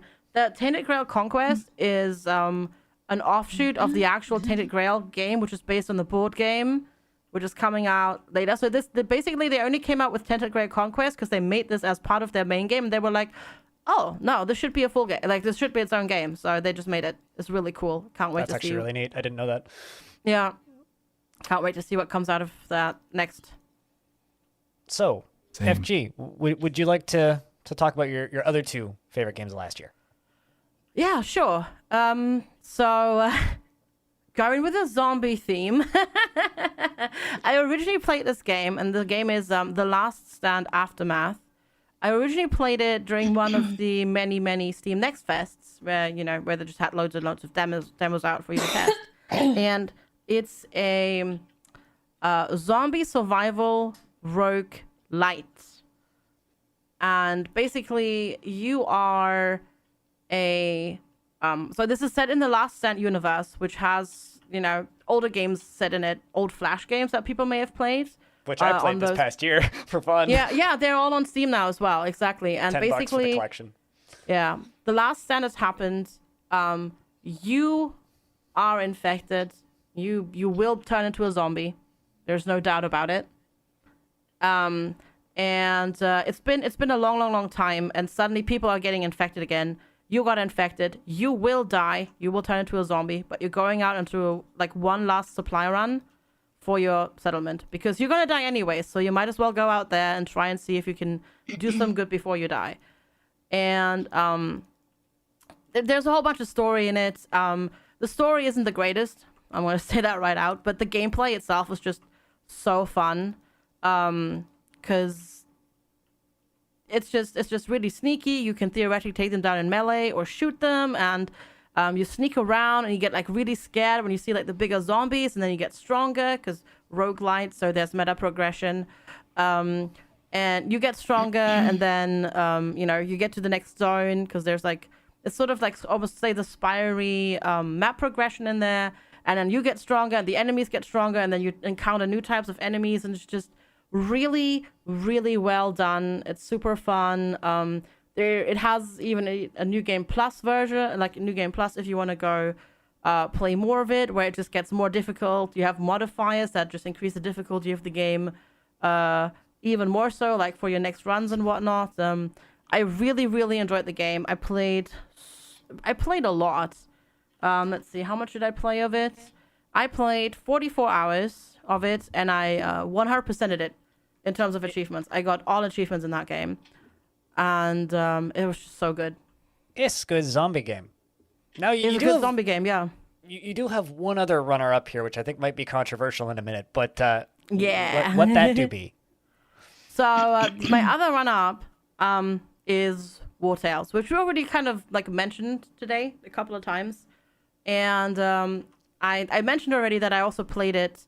Like Kiri played her first attempt at Battle Brothers, and I think that really helped to shape my perception of the game. And basically, War Tales is an open world RPG, and you're a roving band of not even mercenaries. It's like a sandbox RPG, akin to like, you know, a Bannerlord, right? Yeah, exactly. Bannerlord, or even like Battle Brothers, just that you're not necessarily mercenaries. You can be mercenaries, but depends what background you choose. It's like isometric view. It's just one of the main differences to Battle Brothers is just it's very animated, and obviously it's early access, so it's not complete. There's only 3 regions in the game right now. It's really pretty. It's really pretty, yeah. It is, yeah. And it's very atmospheric. The world's really well done. Obviously not finished. It had some glaring issues as well when it came out, but I played it as like, okay, I'm learning this game. When something really bad happens, I'll just reload. Whatever we're learning, it's fine. We'll just go again. And I just had a really good time making my own story. Getting like 3 ponies into my party to carry all my loot around that I accumulated, getting several wolves and pigs, and then making Sergeant Bacon. I didn't mind Captain Bacon. Well, so I didn't do Captain Bacon because you can actually do that. You can actually make a pig the captain of your band. That was the name of the pig, though. Yeah, but that crashed your game. So at the time, I made him one of my lieutenants though. So they got like special abilities and all that sort of stuff. I just had a really, really good time with that as well, and I can't wait to see where more stuff that's gonna come out. And I highly recommend for people that played it before update number 1 dropped to go again. Because Yeah, I know you're talking to me now. No, but just in general, because I have talked to a lot of people who played it first, where it was like really unforgiving with the happiness and the food management. It was like as soon as you like don't pay your people for like 1 week, or you like for 1 rest, or you don't have food for 1 rest, there's like revolt and everybody just leaves. They just drop their stuff, and they're just like, I'm out of here. Goodbye. I've roamed around with you for like weeks at this point, but no, I hate this. You suck. I'm goodbye. And it was like super sudden. There's nothing that you could do about it, but the whole that was happiness obviously thing has been changed now. Like it's actually balanced and actually works. Yeah. And it's worth it as well. Like feeding your people and giving them money is actually worth it because you get a benefit from it as well. And I don't know, I just had a really good time. I played so much of it and I still haven't seen everything that's in the game at this point. It is pricey. It is like £30, which is pretty pricey for an early access game. Like it's a lot, but I've played at least 50 hours of it, if not more, I think. So yeah, that was also like one of the top games for me this year. All right. Kiri, Yes. you've got 2 more games on your list. Yes, I do. One of them is Humankind. I'm slightly biased though because I'm in this game, and it is a great game on its own. Like it's a super cool strategy 4X game, turn-based combat. It looks beautiful. The music is amazing. Gameplay is really cool. I've played so much of it, and I followed the development with the what is it? Open devs, I think they called it. But then I also got like a streamer avatar in game, so people can play against me, and that obviously shaped my perception of the game a lot, because that's just really cool. Like I'm actually in the game, and this person looks like me and sounds like me. So yeah, that was definitely a good one. And the other one is Age of Empires 4. Yay! I loved Age of Empires 2 growing up. It was so good. I didn't play much of 3. So I was very excited about the 4th one. And it's not what I expected. Like this whole campaign as a documentary thing threw me off at first, but I've grown to love it. So I played the campaigns. We played lots of games together as well as a team, and then with other people. And it's just really, really cool and fun. And I love that they focus on language so much as well. It's a great game, yeah. I did not expect I would love it this much, and I love it. It's great. honorable mention for me as well, I think. Same. Yeah. Yeah. I like the documentaries. And I The do only- like they're that. good. The I only do like reason they Age of actually Empires jump from wasn't Age of top- Empires 2 to Age of Empires 4. Like, there's actually no Age of Empires 3. I like that. That's a cool little gimmick they did. The only reason Age of Empires wasn't on my list was because I haven't played the campaigns. I've only played in multiplayer with people, so that might be like a bonus on my list next year. But that's kind of it for our top games of the year. So we're just gonna quickly jump into what are some games that we were disappointed by, and then we're gonna briefly talk about what we're looking forward to, and then we'll wrap this podcast up. So, what was some of your biggest disappointment, FG? So I have one game written down here, but I also have to put an dishonorable mention on here as well. But first of all, let's talk about the game that I was disappointed by the most. I was not sponsored to play it, but I got early access as a streamer, so I should say that. And I actually really enjoyed the early access. Like not early access to like early access version of the game, but like just early access to play it early and stream it early, the full game version. But we could only play 7 hours of the game, which kind of that whole thing kind of soured my perception of the game as well. And the game I'm talking about is Evil Genius 2, and they gave a lot of streamers, including me, early access to play, but we could only play a certain amount of it. We could only show certain things, play to up to certain points, and then after total out, I was like, I don't know, I think it was 8 first, and then it was like lifted to like increased to 12 or something. I don't know. We'd also have to stop. And the first few hours of the game was really fun, and I really, really enjoyed it. And then the launch event was over, and normal streams resumed, and I just played more. And it just never stopped. Yeah, go ahead. I'm going to interject here and say I haven't touched this game at all, but I watched a lot of streams of it, and it has solidified in my brain that I don't want to take part in preview programs like that, where they limit the amount of time that you can play, unless it's a demo and it's available to everybody. Yeah. Because it just, I feel like it's, I don't want to say it's market manipulation, but it feels like that from the behind the scenes perspective, and it just makes me feel sticky. I don't like it. Yeah.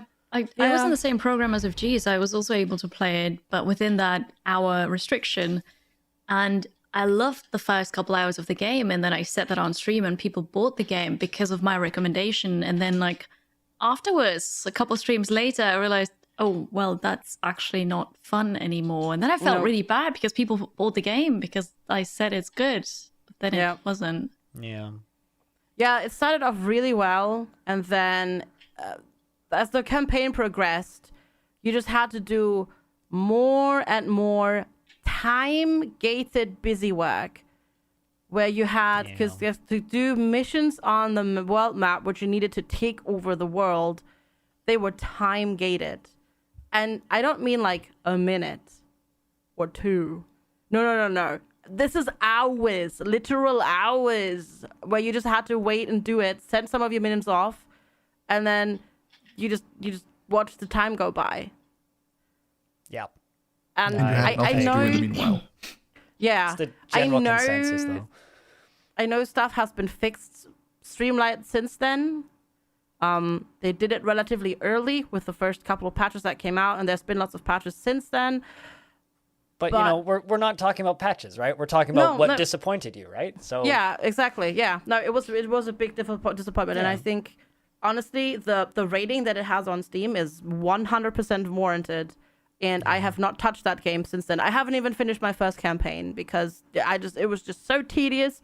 It felt like it just wasn't fun. It just wasn't fun, period. So my biggest disappointment of 2021, before I even start talking about it, I was paid to play this game twice. I streamed it more than that, and I streamed it before that, but I was paid to play it twice. And that game is Ultimate Adam. Ultimate Ancient Domains of Mystery. This is one of the weirdest and saddest development stories I think I've ever heard. Ultimate ADOM was, or the original ADOM was the biggest game in the world for 1 year. The shareware free version, or the free game, had more active downloads and players than Doom the year Doom came out. So it, for a brief period of time in history, was one of the biggest games in the world. And Ultimate ADOM, or there's been various attempts to remake ADOM or make a follow-up to ADOM. ADOM had a Kickstarter where they made a graphical tile set and they modernized it. They put it out on Steam and also available on their website. The original shareware game is still free, but you can buy the fancy one for the classic game, which is still amazing, by the way. But Ultimate ADOM was an attempt to modernize and streamline and make it accessible to people who don't play traditional roguelikes. And they failed in almost every regard. The game is slow and clunky. The movement is janky and doesn't feel good. The writing is bad. The music is generic and repetitive and doesn't fit the game. The art style is stilted and off. Balance-wise, it's a nightmare. It's boring at the beginning and then rapidly becomes worse. The ability design doesn't make sense. The UI is clunky. They made the UI a little better as the early access went on. By the way, I should mention this game went into early access and released in like a 6-month period. And it literally just hurts because it comes from such an incredible place and one of my favorite games from my childhood, with this follow-up that was supposed to be the ultimate reimagining of a classic from the roguelike from the 90s, and it just failed on all accounts. That's Yeah, Ultimate that's a ADOM. bummer. Sad. Yeah, sad. Yep. But Kiri, you've got a list of couple of games that disappointed you here, if you'd like to touch on them. Yeah, so whenever you said Evil Genius 2, I remembered Evil Genius 2. And I have to agree, like it was such a disappointment. Like we talked, like the first couple hours were good, but then it was just nope. Other than that, I've listed early access games, but I also feel like that's a bit unfair because they are not finished. I'm aware of that, and I might have been a bit too hard on War Tales, for example. So take that with a grain of salt. They're not finished yet, and I think War Tales had a lot of potential. The other one I've put down is Going Medieval, because I think it could be amazing when it's done, but also why is it 3D? So it's basically RimWorld, but 3D. And with that 3D come so many issues that it has, like when you dig underground, and it's just no. Like this game actually made me so mad, I rage quit. Damn. Yeah. I would just say I just play Dwarf couldn't. I Fortress. tried, and the community loved it, and I streamed it some more, but I just couldn't. Just play. It feels Dwarf like the Fortress game's kind of for fighting analysis. you when you're trying to build something cool. It Yeah. was, yeah. Yeah, Because- and that's so frustrating. The building AI was, I think they've improved, but the building AI was pretty dang Especially frustrating. when digging. Digging Yeah. was rough. And they would Exactly, constantly and get it just- stuck. I And then know they it's early die. access, but I just felt like this is early, like earlier than early access. It shouldn't be early access yet. It was just way too rough. Yeah. Also way too basic. There wasn't that many there isn't that many things, is it? Still now. Like It's a very you build simple some game. things and such. I but haven't touched it since. I don't know. It's a very, One very, of- very simple game. One of my mods actually really, really likes it. But she mostly plays on peaceful and just builds. So it's a lot more believe it. chill. Yeah. So she only does the horrible part. Well, without the digging though. So you don't Okay. have that stuff. But they've added some stuff. There's like trading now and relationships and all that sort of stuff. So it's chugging along. It's It'll probably get worth there. a Give it lot. 5 years. Yeah, Yeah, exactly. I'll Yeah. play it again Yeah. once it's done. But Yeah, exactly. that, that was yeah. not ready for early access, in my opinion. It was Jess. very early. Yeah. Jess, do you have any? Would you like to talk about your two listed games here? Although one of them's going to be an echo. Sure. Yep. I'd have to say my top is also Evil Genius too. Echoing again, no, everyone's already said I was really excited about it. I hadn't played Evil Genius 1, so I was excited to be like, yay, I finally get my chance with this game. And then after you move through the first couple of hours, it just became so repetitive. The core gameplay loop was just such a drag, and stuff is gated behind it. Research and building is all gated behind it, and I really love base building. Like, I'm not the biggest fan of combat in games, but I love base building, and I just really disliked that all these things were gated, and I couldn't improve my base without grinding, and I never finished my campaign. Gross. I just dropped it one day and was like, I'm done. I'm done with this game. Yep. And Also the other very game that you have relatable. listed here, which I don't think has been brought up at all. No, so my other one was Hell Architect. I was interested in this one because it looked really similar to Oxygen Not Included, and Oxygen Not Included is also a game I never finished because it can get so science heavy that I just never made it to the end. And so I was kind of looking forward to the satirical twist on it. And then I opened it up and tried it out, and it was just flat humor and it was dreary. And I just didn't enjoy being in that game at all. I just felt scummy trying to design the ultimate torture experience for like in a colony sim. Like I want my colonists to be happy and have them be thriving and make a beautiful. The demons are happy though. Yeah, but you have all these little people that are you just torture them and they're so miserable, and it's just But they squeal so nice. I'd I rather really them, enjoyed that. I mean, the game was bad, but the setting was fun. I would rather them squeal with joy. I looked at I took one look at a trailer for Hell Architect and just went, ew, no. Yeah, but I mean, like the thing is, and I agree with Jess 100%. I only played the demo. I did a sponsored stream for the demo before the game even came out in early access, and I already kind of had the same feeling at that point, which is why I didn't play it when it came out in early access. There is good evil, funny, aka Dungeon Keeper. Yeah. And then there is So good. this, if you ask me. So yeah, Yeah, I it was agree. not good evil. no, It was- It's it was good to be scummy bad, evil. not bad to be bad. Yeah. yeah. I'm just quoting Dungeon Keeper, don't mind me. Evil Trick, who I'm just kind of nicknaming in my brain Mr. Disappointed, who has like every game that came out last year on his list. So do you want to give us a brief summary? I'm looking at my list and I'm like, I think I'll only mention one, but in general, I think I'm not mad. I'm just disappointed. Like, there's been, like, the entire game culture and early accesses. I'm not even going to go to that because it is its own thing. And some early accesses are good, some are bad. The thing that has personally disappointed me the most, because I'm a big fan of the genre, is Battlefield. The new Battlefield 2042. I've always been a big fan of the games. I always have. It was one of my first FPSs, besides Half-Life when I was a kid. And I've been hoping for many, many Battlefield game releases that maybe this one is good. And I honestly thought this one was going to be amazing. And it was really fun. Kind of like an Evil Genius for the first few hours. It was really good. But then the more I played, the more repetitive it got, the more it just felt like there were systems lacking, and the systems were going to be cash up things that EA was going to add later. And it wasn't a fun experience. Everything was pretty, everything was cool, but everything was very gated.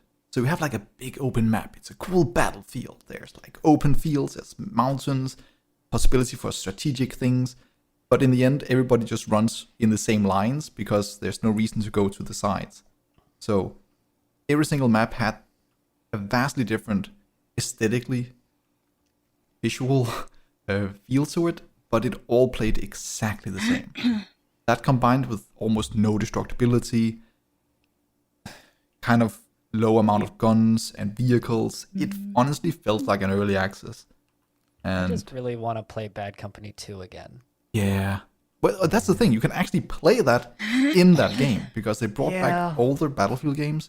But even then, there's something that's weird there, and I don't know what it is. It just Yeah. doesn't feel the same. I want to feel that again. I want to Same. feel alive again. Same. But So I beyond can that, die a lot in Battlefield again. but there's a lot of games that I was looking forward to personally that I just got disappointed by.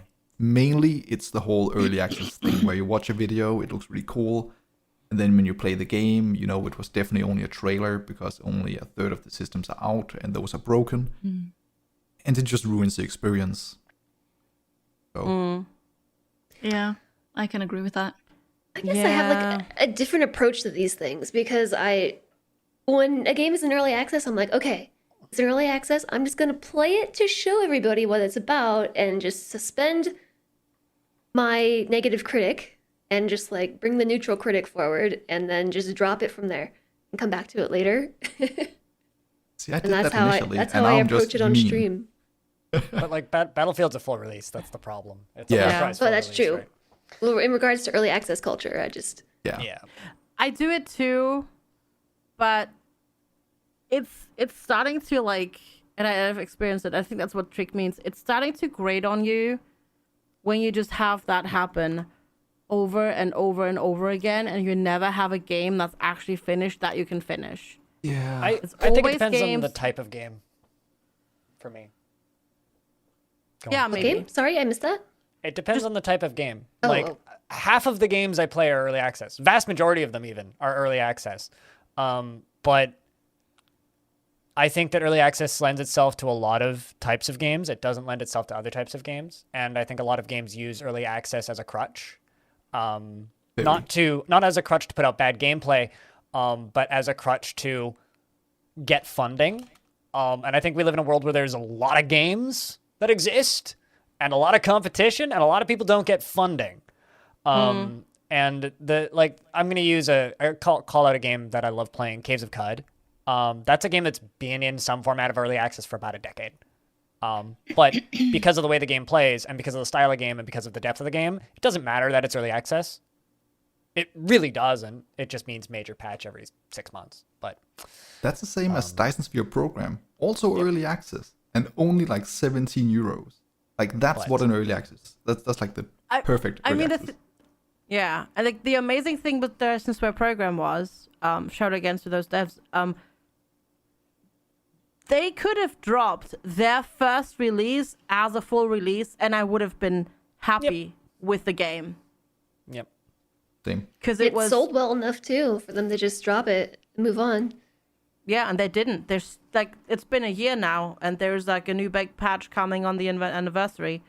It's crazy. Speaking of things that are coming soon, though, we got a little list here of games that... Wait. Oop, did I miss something? What? No, but I snuck in earlier when I was talking that I would like to do a small little honorable mention for disappointments. Okay. I actually have an honorable mention for Is it my face? Because I understand. top games. No. I forgot to talk about it. No, Kiri's gonna be really mad at me, but I was disappointed by Humankind. Yeah. I really had a good time during the open devs when I played. When I wasn't in the game. I see where this is going. No, yes. it has nothing to do with the characters. Yeah. Also, if you could see Kira's face right now, you could just see the disappointment when FD said that, like the betrayal, stabbing in the back. Oh no, she's crying. She's running away. Oh no! Dark Kiri's eyes have come alive.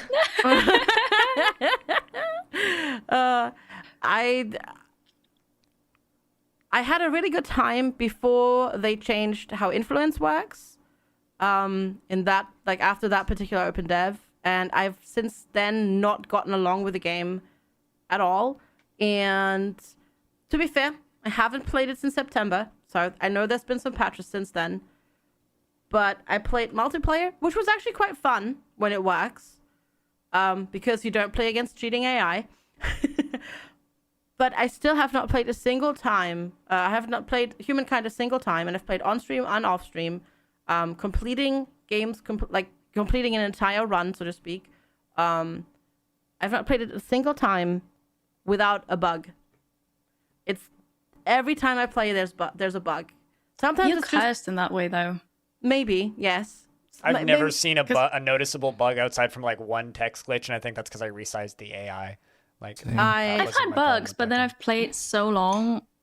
But I've got Yeah. like several games where I just didn't encounter any bug at all. So I think have of had- just cursed. Yeah, I've had a bug every single time. It could have just been a glitch, like a visual bug where there's a unique glitch, a unit glitch somewhere. I've had battles not disappear from the battlefield. I have had abilities like special abilities from your focus not work. Yeah. I have had, which was really frustrating because that made that entire age basically completely useless because the focus that I wanted to do I couldn't do because the ability didn't work. To flat out the game hot crashing to desktop. FG rambles off into a cloud. It could have been so good, but I'm not gonna shut up now. That's it. I just wanted to mention that because For whatever it's worth, to break the fourth wall here, we have a big yellow flashing thing in our doc here that says "Let's keep things brief." So I'll be quick. But which I originally wrote for whatever that's worth. But I didn't hate Humankind, but I wasn't even remotely enthused by it. I wanted to like it. It looks beautiful. It's got a lot of neat ideas, but there was nothing about that game that grabbed me that made me want to keep playing after 3 games. You know what we should Same. do? We should totally have one of these podcasts where we just talk about games we're disappointed in because Yes, we should do that. I'll For be another the defender for episode. Humankind. Let's go. I'll come back around on Humankind, but I've actually, for whatever it's worth, I felt that way about every single one of their games at launch. 2 years later with 3 expansions, fantastic. Almost always. So, to be fair, it's probably worth noting that a lot of there's a consensus there from like people that have played. They were probably, it feels like they were pressured just a little bit too much to release it just a little bit too early, and had it been like half a year more probably longer, wouldn't have had as it many would have been problems. it would have probably been really good. Yep, I think it's. I know yeah. for a fact that they delayed once, but they weren't allowed kind of to do that again because it's too expensive. Yeah, I believe it. Yeah. Yeah, I believe it too. But it All could right. have really helped it. Final topic. This is going to be kind of like a rapid fire here. Games we're looking forward to with like one little anecdote in 2022. Kiri, I'll do you go- wanna I'll start? go first. Yep, go do it. Silk Song. I'm very excited about it. I hope it's gonna come out this year. Go Team Cherry. I- Go Team Cherry. I loved Hollow Knight, and I'm just excited. I also hope for good music again. Best game developer name ever. It's good. Yes, Team Cherry is pretty great. It's up there with Team Reptile. I don't know why I like team developer name, but it's so simple. yeah, it works. FG. Fair disclosure. I literally just did a sponsored thing for this yesterday, where I just watched stuff about Dying Light 2, and it reminded me how much I enjoyed the first Dying Light, which I've played through from start to finish 3 times, which is the only RPG I've ever done that for. Dying Light 2 is going to be amazing. You can pelt zombies off of rooftops by jumping at them. It's going to be amazing. I can't wait. Nice. Who's next on the list? Jess, go.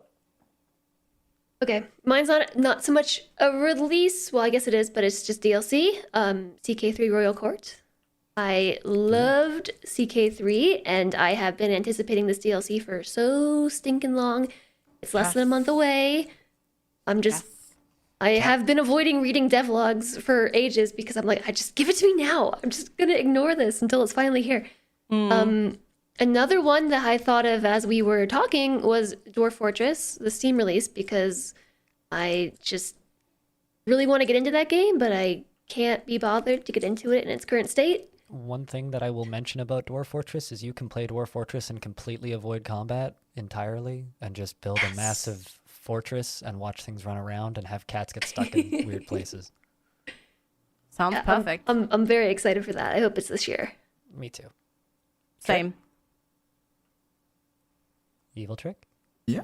I'm just generally a disappointed person, I guess, in 2022 already, or I will be, because my mention is going to be something that I'm looking forward to it if it comes out and it's good. But in a way, I'm also just expecting and kind of looking forward to it coming out and just being bad for the meme. Because it's going to be made by Bethesda. And if it comes out this year, it's Starfield. It's Starfield. different. It could Best look cool. rendered sandwich in a trailer. Yep. And it's probably going to be awful. I'm ready to be disappointed. That's a very well rendered I hope sandwich. it's a disappointment in that regard. Yeah, that would be awesome. Yep. So, echoing the feeling of disappointment, because I'm already disappointed. Not necessarily in them, but like in the planet. Stalker 2. I love Stalker. I've played all the Stalker games. I've played Stalker mods. I love Stalker. Stalker's phenomenal. Stalker 2, don't suck. Also, don't come out this year, Stalker 2. Delay so that I won't be disappointed this year. Delay again so that it comes out next year, and then I can be disappointed next year. But they've basically delayed already till To it's December. almost next year. Yeah, so December, it's yeah. basically next year. Yeah. They should have just gone into spring. Like, come on, guys. And don't try and sell NFTs. If you need money, just pretend to be No Man's Sky and ask for money. Or not No Man's Sky. Star Citizen. That. Yeah. Just yeah. pretend to be Star Citizen and ask for money. We'll fund you. You don't need to make NFTs. It's fine. Just ask for money, guys. Come on. Please. Word. Yeah. So, I think that about does it for the first ever episode of the Halcyon Frequency podcast, which has had a pretty modest runtime, and or as they say in the biz, a 5-star podcast for a 5-star runtime. So this podcast is available on all podcast platforms and places where you get podcasts. If you want to help us out a whole lot, go to iTunes. Even if you don't have an Apple device, just like make an iTunes account. I'm sorry, and then go to the podcast page and leave us a 5-star review. But just talk about how right we are about Evil Genius or something, or how right Kiri is about Humankind and how wrong FG is. It'll be great. It'll be fine. Like, just get some discourse going in there, but just make sure you hit that 5 stars because that's important. If you have a podcast platform that you like to listen to podcasts on and we're not there, DM me or yell at me and I'll put it there. I'll make sure it works. Of course, you can get all the episodes on halcyonfrequency.com, as well as finding us and other things that we do. What else do I need to say here? I didn't think about this in advance. Right. Please send in questions in the podcast questions room on the Discord. And I'm Blind. You can find me on Twitch at twitch.tv/blindIRL and at blindIR on Twitter, although I don't tweet very often these days.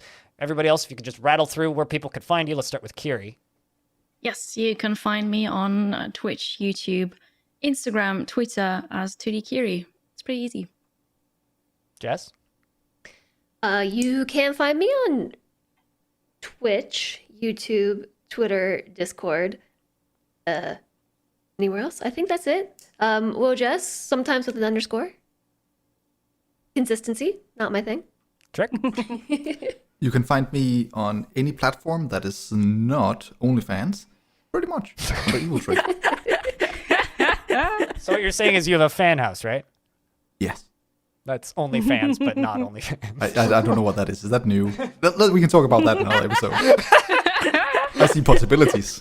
Already confirmed, though. Nice. FG? And yeah, I'm FG. You can find me under FG Squared on Twitch, YouTube, and theoretically also on Instagram, though I don't post much there. I'm also yeah, on me Twitter, too. but there is a sneaky underscore between the FG and the Squared because there is a stupid company holding that name hostage since like 2012 and not tweeting on that account. And yeah, go share the podcast with everybody that you know and tell them to listen to it. Tell them to listen to it now. And Thank if you very they much don't for want to, listening. Get big speakers. Thank you for listening. Thank you. And everybody Thank just say you. goodbye. Bye. Goodbye. Bye. Okay. Done. Bye.